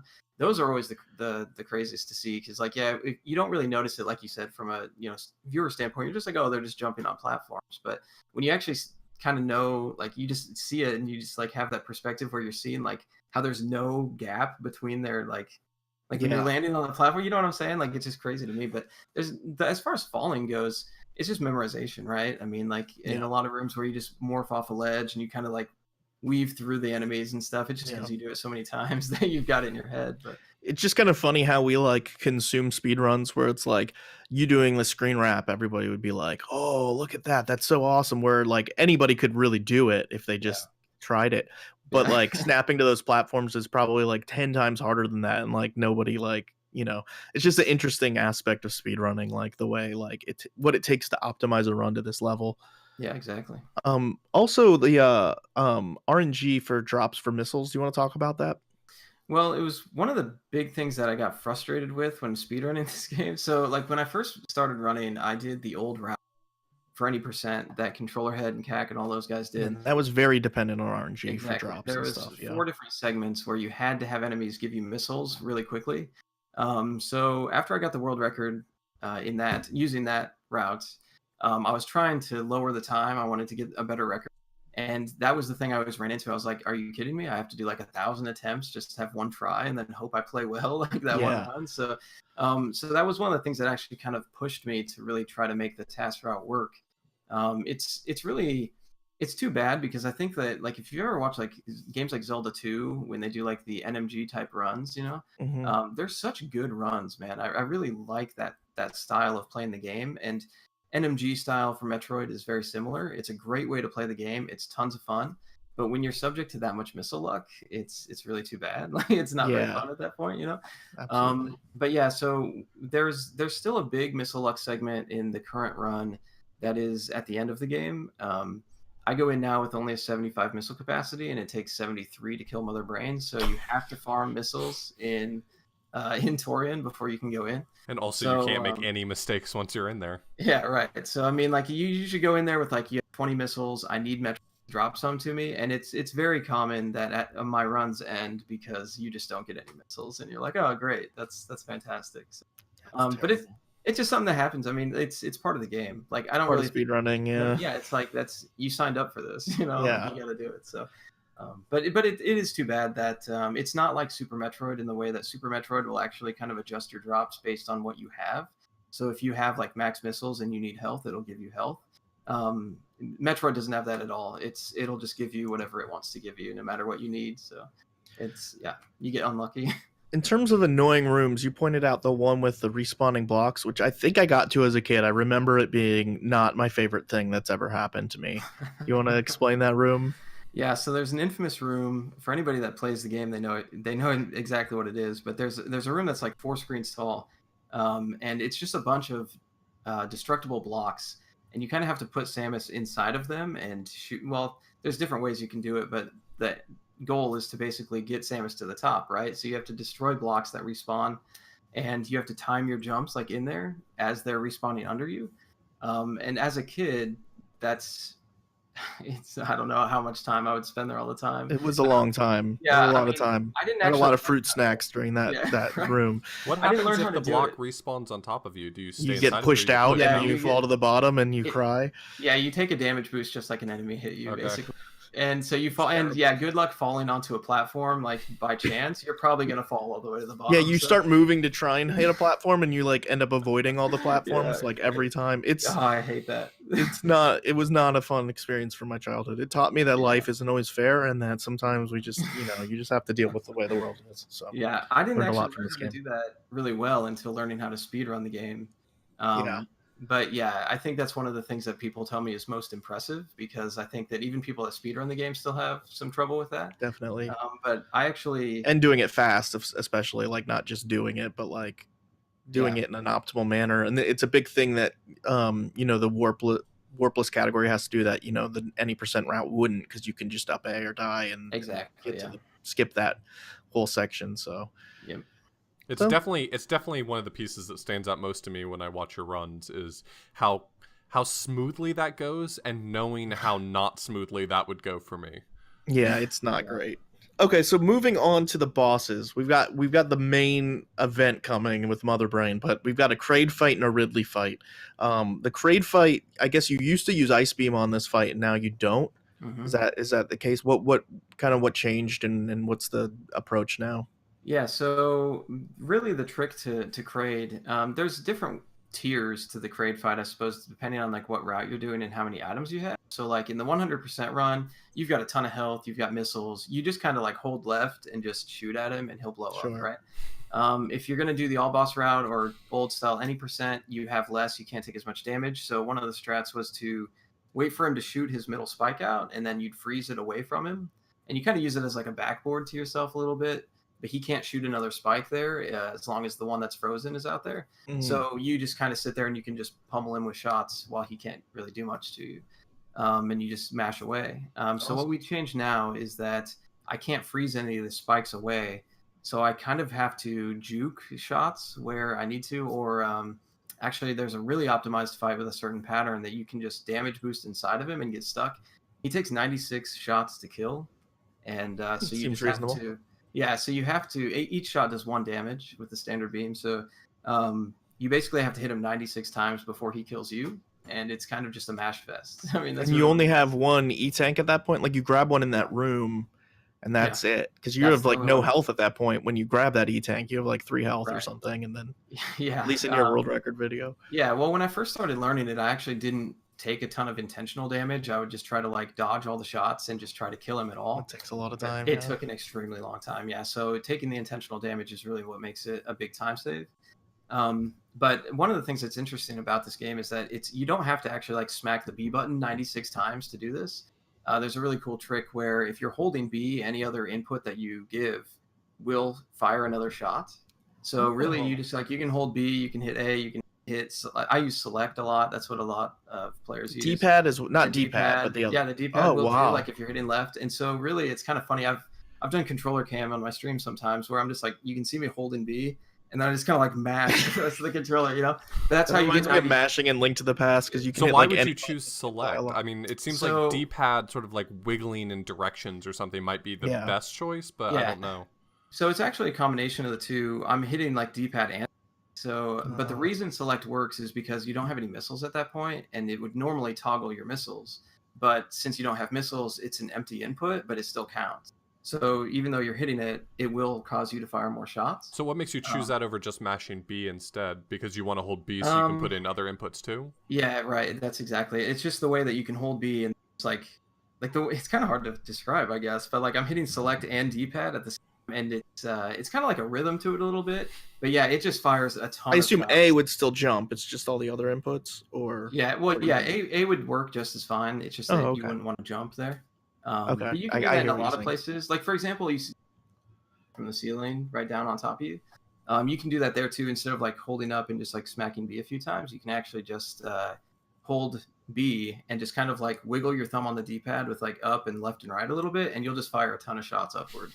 So Nice. it's a really cool mechanic, but that's how you do it so fast. Otherwise, there's no way I could mash that dude 96 shots before And he you kills me. you still get the ice beam in this route, just later in the route. Then they're just routing it Yep. into later in the run. Okay. Yeah, you need it for the end of the game. Okay, yeah, that's what I figured. So I mean, is there anything notable? Oh, go ahead. I was just gonna say, about how long does it take him to deal enough damage to kill you? Like how long are we talking here? Because you're saying you got to get 96 shots off before. I mean, you're trying to kill him before he kills you. Like, how much time do you have to try to get? Like, how those much 96 damage does he shots do off? per hit?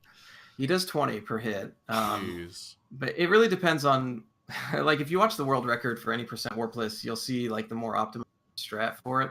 He will probably kill you in I don't know. I'd say I don't know how long time it is. It's a very quick fight. I'd say maybe 10-second fight for So you gotta get 96 shots in 10 seconds. That's really amazing. McFly doesn't die, so he doesn't know. He doesn't know how long it takes. Yeah, it's actually no, it's a lot longer than that. The reason it's hard for me, the timing, is because like I'm thinking about going into the room, grabbing the E-tank, doing all that, but I'm thinking about like the actual part where you're like fighting him face to face against. It's really quick. When I watched it, it felt like it was like maybe 4 or 5 seconds. It was a quick fight. It's definitely a workout, man. Like when I was first trying and I'd load save states for it, I was like sweating, man. Like it was going to town on the controller. So it also kills controllers really fast. That's good too. So is there anything notable about the Ridley fight?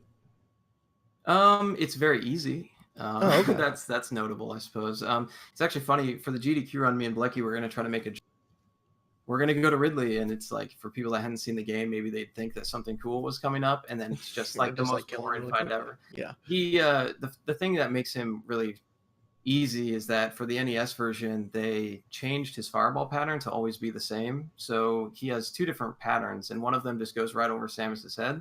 And if you get that pattern, all of his fireballs will go over your head. It doesn't change. So you can just stand there and shoot him. But in the FDS version, they actually get mixed up to where they go low and high.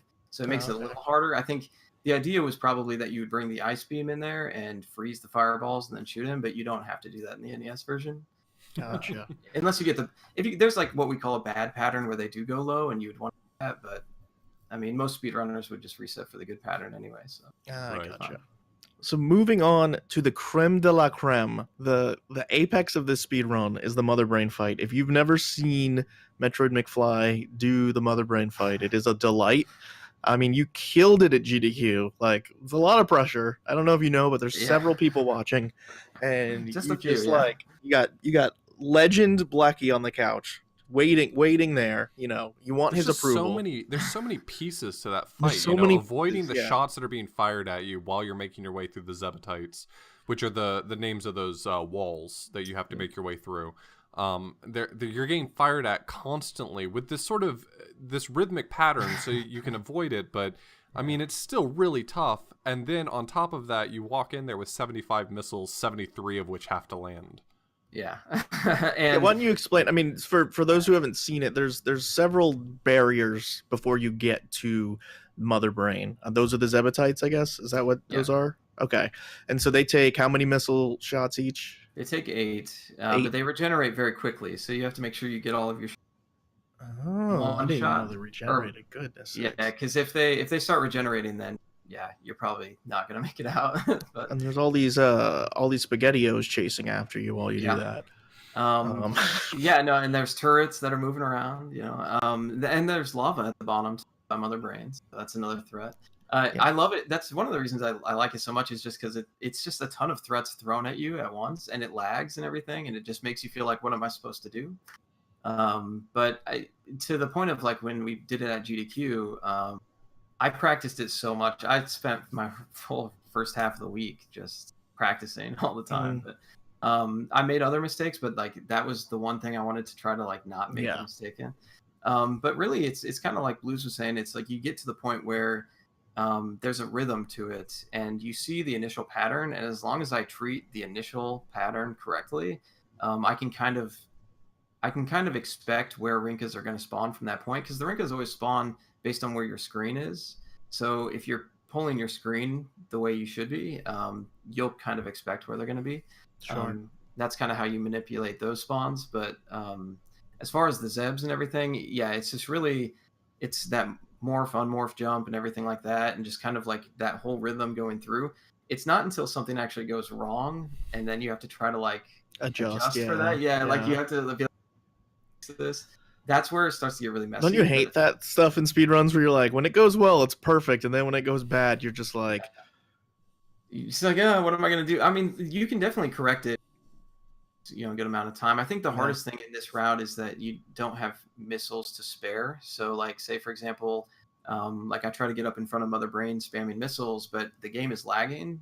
So if you don't adjust to that lag properly and you shoot a couple in the glass, well, now you don't have enough missiles to finish the game. So yeah, it's just it's really difficult, but I think that once you do it enough, you start to, and you're constantly using midair jumps also right in front of Mother Brain to get back up on the platform quicker and not hit the lava, and so it's using that trick as well. Is there any risk to the escape? Have you lost runs in the escape? Like what I never have. I've never fallen in the escape before, but I know I'm probably, you better knock on several. Yeah, I was gonna say I'm probably due for one, like in the next record or something. It's actually a little easier now because I'm trying a different type of escape, that instead of like landing fully on a platform, I try to do like the classic Mega Man tippy toe, like on the edge, or whatever game, But yeah, I am sure that's going to happen eventually. Like it's one of those things, like I said, with how the run is getting more and more optimized, that maybe you don't fall fully in the escape, but you just lose a couple of seconds for missing one jump. Sure. Yeah, that's definitely going to become an issue. But I've never actually taken a big time loss there, though. So just kind of as a last question, if somebody's interested in getting into speedrunning Metroid, like what kind of resources are there available? Are there tutorials? Is there a site? Is there anything they can go to get information? Yeah, so Discord? on speedrun.com, there's the forum there, but it doesn't really get used a lot because of a Discord. So there's a link on speedrun.com in the forums that will take you to the Discord. And that's pretty much where everybody's usually talking about things. New players will come in and ask questions. And unfortunately, there's not a lot of resources that are out there outside of the Discord. It's really just a community of people that will. There's so many guys out there that'll be more than happy to help you. Mm-hmm. So I think that we should probably work on a newer tutorial. There's a couple for like certain screen wraps. And there's like a 100% tutorial. There's Yogi made one back when people were doing the Big 20.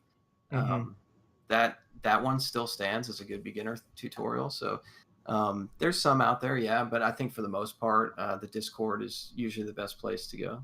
Would you say that in general, if you're willing to incorporate an appropriate number of safeties, would you say that this is a pretty reasonable speedrun to learn, or would you say that this is probably a bigger challenge than most projects? It really depends on what you're familiar with, I guess. I would say that it's not out of reach. I think that you just need to have a certain mindset with expecting to fail a lot at the beginning. We talked earlier about how unique the controls are to this game, and I think that it just takes some time to adjust to all that. But once you get past that, once you're past that hurdle, usually people progress pretty well after that. It's one of those games where like your first run might be 50 minutes long, but then your next one is 35 minutes, and then your next one's like you're taking big chunks of time off. Sure. So yeah, I mean, as long as you have the right mindset, I don't think it's too bad. Cool. But yeah, it's kind of hard to say. It depends what else you're familiar with running, because it could be so different than a different game that you speedrun that maybe it does seem kind of bizarre to you. Of course. Sure. It's kind of hard for me to say since this was the first game that I got into with speedrunning. So to me, it seems like it's all natural, You're a new pup. You're a new pup to the hobby.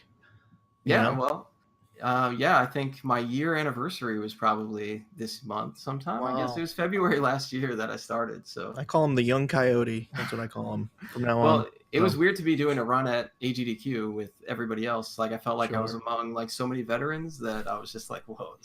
Well, you know what? Once they start putting up 1140s and 90% warpless, then they can talk. So Yeah. we're going to go ahead and take a quick break, listen to some fresh music, and then we're going to answer your live Q&A here on the internet.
All right, so we've been very fortunate to be able to do these live Q&A as part of the recordings that we're doing. For those of you who haven't checked it out or don't remember, we're doing a lot of our recordings Sunday nights at 8 p.m. That may continue. Right now it's Sunday night at slightly after 8 p.m., but that's sort of the habit that we're following. So if you want to ask us your questions live, feel free to come and join us and shoot them while we're doing the question or doing the episode. Otherwise, you can always use our email, our Twitter, or our Discord to send us questions if you want us to answer questions about episodes that we're doing. So the first question we're going to answer is from Andy J. Retro, and he asks, which Metroid cover do you prefer, original or classic series?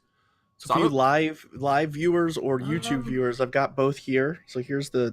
Oh, nice. I think it's going to be in reverse, right? Isn't that how mirrors work or something? I don't know. Well, No, for that's you it's good. reversed. Science. We can see it straight. Yeah. Oh, cool. I don't understand science at all. So, and then this is... Oh, I didn't realize that it was actually the cover art was different too. I thought it was just the box. No, it's very different. That's why I that's got really both of them, cool. because That's it's really it's cool. really cool. Those So- are both in very good condition, by the Yeah. way. Like, holy, did you? Come on, Those, who they do you look think like you're fake talking label. to? We've got a lot of things going on over there. My So. man. That's Yeah, right. he's got a pretty detailed collection. So Got me every Game personally, Boy game that ever came out. I'm a big sucker for the black box games. So just for the classic, for the fitting in with the theme, I'm probably going to go with that one. Though I have to say that the classic series yellow cover is absolutely fantastic looking. It is a beautiful cover.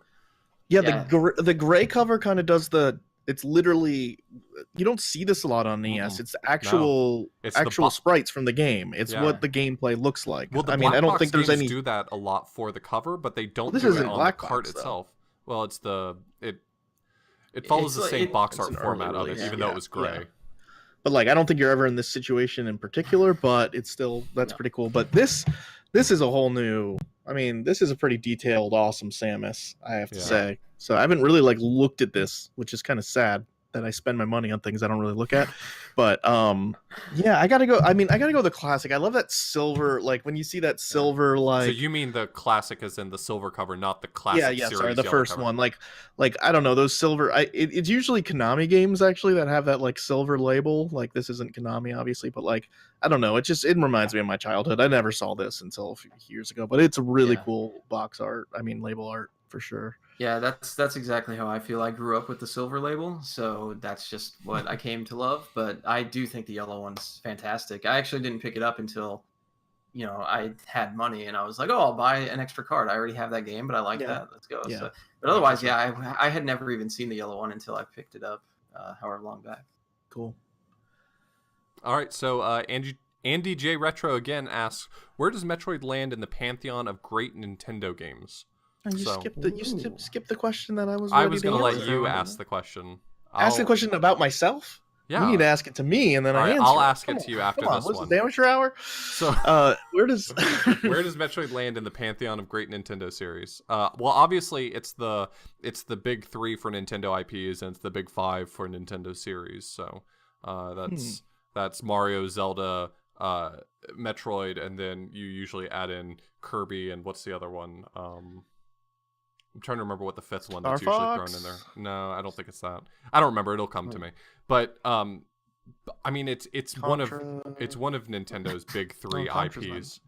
I guess it depends on what you mean. Like, are you saying Nintendo series, like games on the Nintendo, or like specifically made by Nintendo? Because I was interpreting this as just like stuff on Nintendo, including Capcom, Konami, everything. Yeah, like Donkey that. Kong was the like, last one. Yeah, like if you're talking about like Nintendo IPs, like Nintendo has like 5 or 6 classic IPs and it's up there. But like if you're talking about in the pantheon of like Nintendo IPs, like by Capcom, Konami, everything, like I think the legacy in my mind for Metroid is like it's definitely a step below Zelda, Mario. Like Zelda, Mario are the two top tier. It's more in, and I think it's still a step below like Mega Man. In my opinion, it's more in that Kirby, Star Fox, whatever world. And I think the Metroid IP to me is kind of just like a story of untapped potential. Like I feel like as good as the games as they've done, like they should have done so much more in this time. There's so many great games in the series, and yet it's like Nintendo wants us to forget it exists so they can stop having to field our questions about Metroid. Like if you think about it, it's been 31 years since Metroid 1 was released. Like how many Mario games have come out in that time? Like just so many. There's so many terrible ones. Even if you There's don't stuff even like Time Machine and whatever. Even if you but don't yeah, count like the spin-offs, you're still talking just in major like 20, ones, 30 games. And how many like Donkey Kong games even, and that's kind of and that's kind of what I was talking about is like I don't know why they never did I mean, I know why they didn't do Super Metroid 2. It's because Super Metroid came out at the end of the Super Nintendo, so like they couldn't. But it's like, why didn't they make a second Metroid on the NES? Like they had 7 years of NES time. 7 years. Like what? Where is it? Like why didn't they do more 2D Metroids? I've never gotten to the Prime series. I don't know how to weigh in on that at all. But even that's only been 4 in the last like 15, 18 years or whatever, well, you know, 3 since and the then a GameCube. 4th one now coming out. Yeah, so 4th's not out yet. So like, you know, I just feel like I don't know if they just didn't feel like they had anything fresh to bring to the table. And I think if that's the case, I think it's sometimes a good thing not to make something, you know, like why rehash something? Yeah, otherwise you end up with other M. Yeah. But at the same time, it just feels like they could have done more with this series. And I think it really makes games like this and Super Metroid stand out as like great retro games. For sure. Yeah. I really don't know why, but I do think it's kind of funny that it's a Metroid game, but it's not a traditional Metroid game, like you mentioned pinball earlier and stuff like that. That people have just destroyed those games. You know what I mean? Like the feedback is usually so overwhelmingly negative that I almost wonder if it has like the reverse effect. Like you're trying to say like, well, hey, why? We want, but you're talking so much trash about the game that they're like, wow, you don't want anything from the series. Like whenever we make something, you seem upset, so let's just like leave the silence stirring. So and like I don't know. I've always kind of wondered if that's a thing. But yeah, I don't know. I think that as far as traditional games go, like I like the Prime series and stuff. I think anybody that like is just a fan of Metroid in general likes all the games, but except for maybe like Federation Force and all these ones that people like to crap on. But Metroid Soccer. Yeah, dude, I'd play it. I'd buy that game. You know, I'd buy it, dude. I would. They make so much easy money, but really, otherwise, yeah, I don't know if there's a good reason. It probably loops back to what you were mentioning about like just maybe not having a direction to go with it for story or. It's also just tough because they waited so long between like Metroid and Super Metroid. Like it's just a big gap of time, and like Metroid 2 obviously filled that gap, but not everybody had a Game Boy, and like. Outside of that, like, you know, then you're waiting till Game Boy Advanced and then you're just kind of done. And it's just, you think of how many like Resident Evil games came out from like Resident Evil started way later, PlayStation 1, and then it's like you've got 4 Resident Evils before you have one of another series. Like, I don't know. It's just interesting. For sure. So Electronic Logic asks, John Carls, how did you pick your username? You know what? I killed a man in Reno, and I took his name, and that's who I am now. All right. Fair enough. So Camtendo asks, when will MetroidMcfly go for 100%? Oh man, I get that question all the time. Even asked me that when I met him at GDQ. I don't know, man. You've become the Metroid guy, and it seems like that's the one category you've like left to the rest of us. Well, I don't know, man. Is it just that you're such a nice guy? You just feel like you got to leave something for the people? I have a lot of respect for DD's run. Yeah, I mean, I don't know. It's not. I would say that 100% is not really my style, but there have been some other games recently that I have dabbled with 100%. Okay. So who knows? Maybe I won't say I'll never go do it, but it's not. So short answer is just it's not the sort of category that speaks to you. Yeah, fair enough. But if I do eventually do it, I mean, I'm gonna eat those words, I guess. So okay. Dude, just following up on that, I'm just curious. Have you run any other Metroid games? Like, I know you did 2 Samus Returns recently. Like, are you gonna do Super Metroid, or have you? Are you gonna do? I'll probably do some Super Metroid, but I don't think I'll like get crazy in it. Like maybe I'll go for like a low 50 something. I don't know. I mean, I can beat the game under an hour, so it's good. But I don't have any plans to go like super serious in that game. No, it's just super fun to play. Metroid 1 is probably the one I'll stick to the most, but Metroid 2, I have a love-hate relationship with that game sometimes. Sure. I'll be honest. But it's an interesting game to run too. It's like it's not really built for speedrunning like Super Metroid and NES Metroid are. So it's it's pretty different. You got to kill a lot of things, and so it's not like quite the speed run. Would you say like objectively you like Super Metroid more than Metroid 1, or like, I mean, just comparing them? I know it's kind of apples to oranges, but yeah. No, I mean, I do. I would fully acknowledge that it is a much better game, like I'm not blinded by that, but I think that it's one of those things where there's certain games I don't think I'll ever like try to speedrun that seriously, because I would like to still really enjoy the game for what it is. Like, I don't. Sure. Do you ever feel like a speedrun would ruin a game for you? I've ruined every game I've ever played, yes. I used to feel that way. Like, that's why I stayed away from like learning something like Legend of Zelda, like Link to the Past or something. And for me, it's like really just made me like the game more in a lot of ways. I mean, it gets me angry sometimes, but like, like it hasn't ruined any games for me that I thought it would. I mean, I can't casually play those games anymore. That stinks, but I can barely casually play anything anymore anyways. So it's like, I am a speedrunner now, so my brain has changed, and now when I play video games, it doesn't play them in the same way. So, but yeah, I don't think it would ruin it for you. But I don't know. It's probably different. It depends on the game too, because like with Metroid 1, I feel like the more you've like gotten better at a game and learned so much more about it, it gives you like more appreciation for the game. But there's just certain games like Mega Man X is another one of those that I grew up with that I just want to like leave it untainted, like I want it to be pure yet. There's a difference between being able to do the run and complete it and like grinding out the run. And I completely understand that. Mm-hmm. Camtendo wants to also know when you're going to run Back to the Future, which I think is a very important question. This is when are you going to run 2 and 3? High level question right now. So, or are you going to run 2 and 3, which is an amazing NES game? Oh my god, I will never do 2 and 3. I mean, that 2 game, and 3 really makes one look like a masterpiece. If that game is on your shelf, I demand that you like break that cart right now on stream, because that is like the worst. I definitely have it. It's just so terrible, dude. It's got to be one of the worst NES games by far, man. Well, you've got to run Super Back to the Future 2 for me. That's a good game. That's a good game. Are you a big Back to the Future fan? I mean, okay. I would love to do a run, and I'll tell you what, I'm a super game. Croc Doc has had that record for like, I think that's one of like the longest standing NES records left. I don't remember how long he's had it. It's probably been at least 7 or 8 years.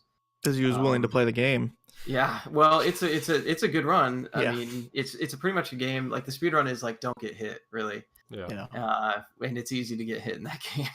I'll tell you what, I'll give the sellout answer. Like if enough people wanted to see it, then yeah, maybe I'd do it. Nice. I like that answer. I like that. It's I like honest. it. It's honest. I only do things to sell out, so I really appreciate We that. get it. We understand that completely. We make a podcast, by the way. Yeah. So WWE_FK, assuming a wrestling fan, I don't know. In my experience, speedrunners are pretty modest. They never think what they do is impressive. But what game do each of you find like mind blowing? Which speedrun? That's tough. I saw this earlier, so I guess I can start. Like, I mean, 3D games are not my forte for speedrunning in general. Like, I'm a 2D runner for the most part. I've run a little bit of 3D. Like, Super Mario 64 always blows my mind for sure. Watching, like, but I think, like, for games that I've actually run, like, watching someone like Zelda do Link to the Past blows my mind. Like, I run the same game. I've put a lot of time into it. I just don't even understand, like we're not even playing the same game. We're not doing the same thing at all. Like, it's just a whole different level. I find running the same game as someone else really does help to demystify it in a lot of ways. Like, not in that game for me. Yeah, that's definitely an example where it's like, where are 10 minutes coming from? Yeah, where are the 10 minutes?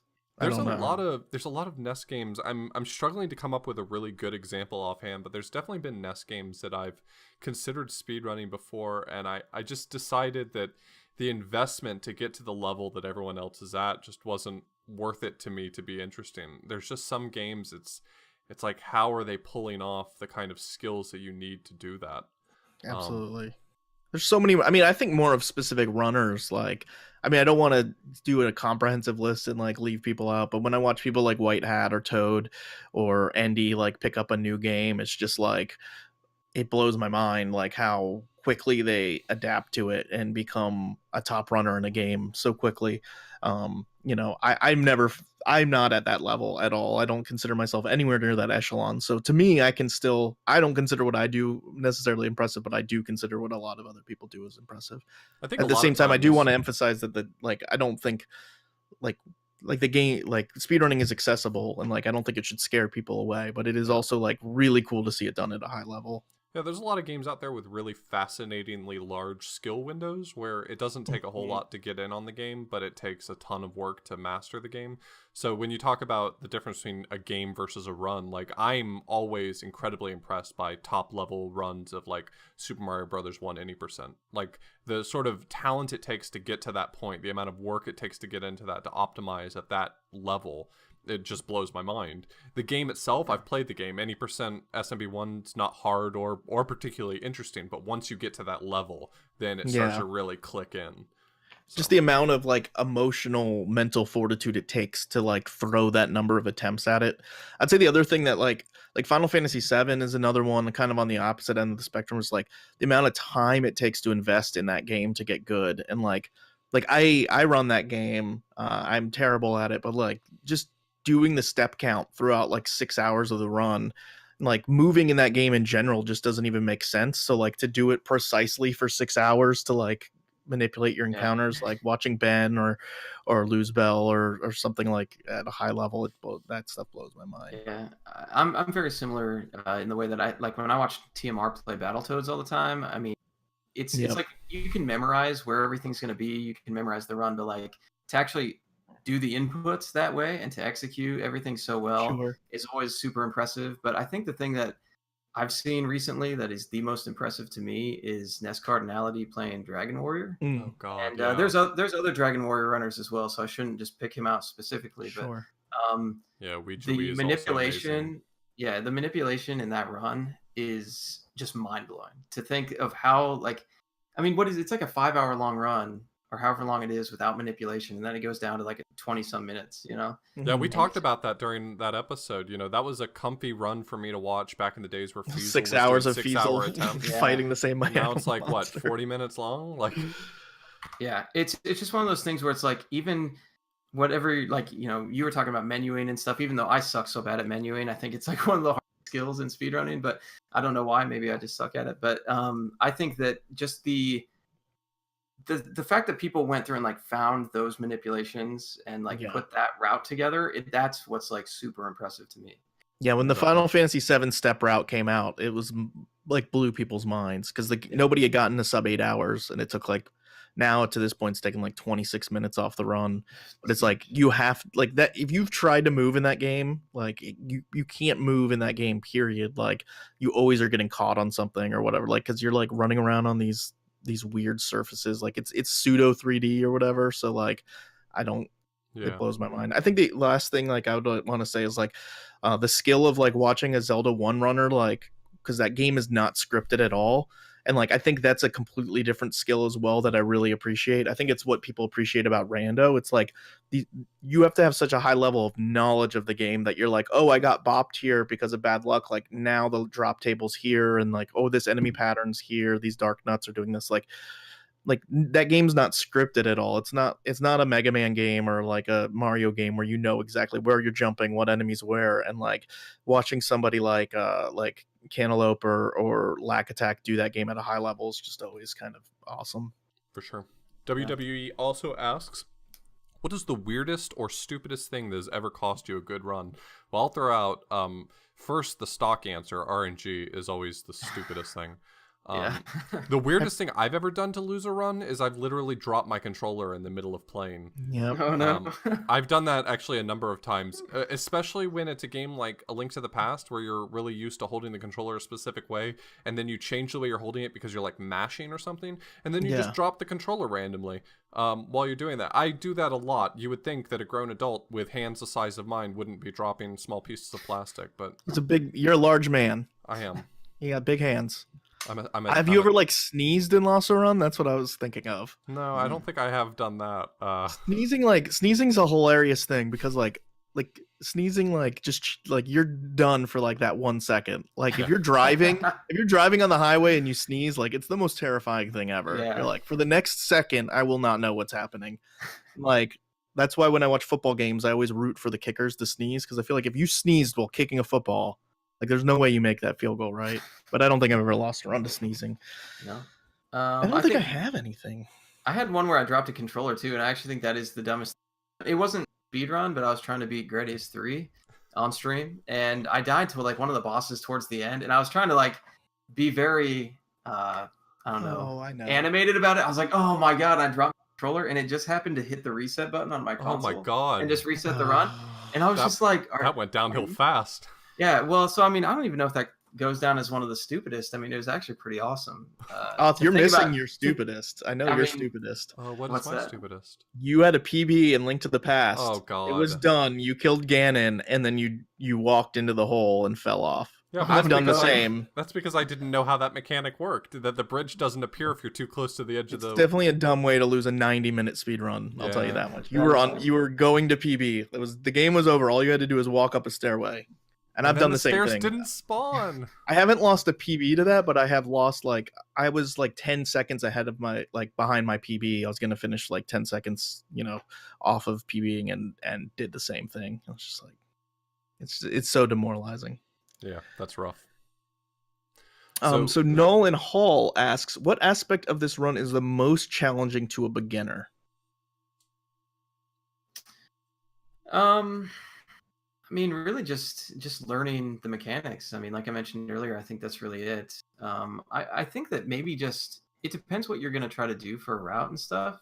If you're going to try to do we've had a lot of people try to come in and learn the game that it's a lot of people watch the world record and they want to try to do that route and try to well, if I'm going to learn strats for the game, I might as well learn the best strats, and that's, it's almost like a death wish for this game, because if you especially if you've never played the game before, it's very unlikely that you're going to be able to just pick it up and start doing those. But I don't know. I don't really know what the hardest part is. I mean, Mother Brain? I would say that it's probably playing Mother Brain in especially in any percent where you have limited missile count, limited health. That's probably the hardest part of the run, because that's kind of the thing that you have to do, right? You don't have to do Kraid first routing, you don't have to do both bosses, you don't have to do a lot of things, but you have to kill Mother Brain. Yeah, you don't get to avoid that part. Yeah, that's the point of the game. And so it's that's the Is there any safeties for being able to pick additional missile packs so you have more on Mother Brain? Is that a reasonable thing for a new runner to do, where you get your 75 max and then you pick up more missile pack or Yeah, something. and the old route, not the create first route that I do, has 80, so it at least gives you a little bit more. But yeah, Sure. you could pick up 85, 90 if you wanted. But there's also safety strats that people do, like freezing the rinkas and stuff instead of just trying to hammer through. So there's definitely safety strats there, but I think that's the hardest thing that people will usually have trouble with. Gotcha. Or So was Resting wants to know if you're gonna play Prime 4 when it releases. Oh yeah, definitely. I'm a Nintendo shill, man. Like they come out with that game, it could be the yeah, they just put Metroid in the title. Okay. I'm the same. Yeah. I'm gonna buy it long before the reviews, and even if I didn't, Yeah. I would probably buy them even if the reviews were all bad. They could like say M- it's worse than It's like other Mario M, and I'll Cross say, Stitch yeah, on the I got it. Switch, and you're like, okay, well, Yeah, I mean, I'm like, yeah, it Cross looks Stitch like game with Mario in it. That's I a great guess idea. Why not? $60. Yeah. Yeah, I feel like there's a Nintendo Labo joke here, but ugh, I'm not. dude, I don't know speaking of, anything about that. I missed that Can video. you imagine what that's gonna be with Prime 4? I mean, are you kidding me? Can I have like a cannon on my arm? All Stuff right. like this. Yeah. My man. Yeah. McFly knows My what's man. up. All right. So Windcast wants to know: are there a lot of fundamental mechanical differences between Metroid for the NES and Metroid: Return of Samus? This question was directed to me, but I think McFly is best equipped to answer it. Yeah. I would say casually though, like the big difference is like you get the sticky morph ball in 2 where you can like climb over all the walls. Like you stick to a wall and you explore the whole game that way. Like you're sticking to a wall and you're seeing how far it goes and how high you can go, and that's a lot of it. Yeah. So there's a couple of different like item pickups that kind of change your ability to do stuff. Yeah, I think that definitely does change like the way you play the game, especially casually, where like you said you cling to a wall and you're going to go around the entire room, just because you want to know what's out there. But I think like Metroid 2 actually introduced so many new items to the series that people love in Super Metroid, like Space Jump and all that. So I mean, it's really great. There's so many different beams. But I think the main difference, or not like difference, but there's a lot of similarities actually. Like we were talking about the unmorph jumping you can do in Metroid 1. You can actually do that same thing in Metroid 2. It's actually even more useful in Metroid 2. It's a little more lenient. Yeah, So they're both there's they're both similarities. really focused on exploration, but I would say the Game Boy game does focus more on because you have to kill like 50 Metroids, so there's a little bit more combat focus of Yeah. like getting geared up to be able to fight a bunch of Metroids, whereas like that's not really a big focus of the NES version per se. Exactly. So Yeah, I mean, so I think that they're different enough, but there's the similarities there still. But yeah, I mean, they it's actually really surprising how differently they play. By the way, I don't know why my camera's like going out. Like it keeps flashing. Oh, So you're good. My bad. You're good. And Canon Bevco asks, are there elements of Metroid that haven't carried over well into 3D games, but you wish that they had? Oh wow. 'Cause I've Oh. never played a 3D Metroid, so I'm not going to answer this one. I don't know. I know 'cause you I think- scan a lot of stuff. I've watched Abs play it, and he hates everything, so Yeah, he's very angry about scanning everything. You do scan a lot of stuff. Yeah. I feel like I don't. they I did think a It they're pretty prepares good you to job be of- job. it prepares you to work at a cash register. Like if you like scanning things, Shut up. now we got the job for you. I feel like 3D Metroid did bring over this idea of a lot of different types of beams really well. But aside from that, I think a lot of the other mechanic, that's the thing though, is I don't really think there are a lot of things that didn't translate well into 3D. I can't think of The anything. platforming? Yeah, No, I mean, I think like the what? platforming Like is- the X-ray visor in Super Metroid turned into scanning things. You have Morph Ball, which only just adds a layer of like movement tech to the 3D Metroids. You have Yeah. all the different visors. You have different types of suits. There isn't Yeah. really a lot to. I mean, what? Okay, so they didn't have super missiles. What? I can't really think of.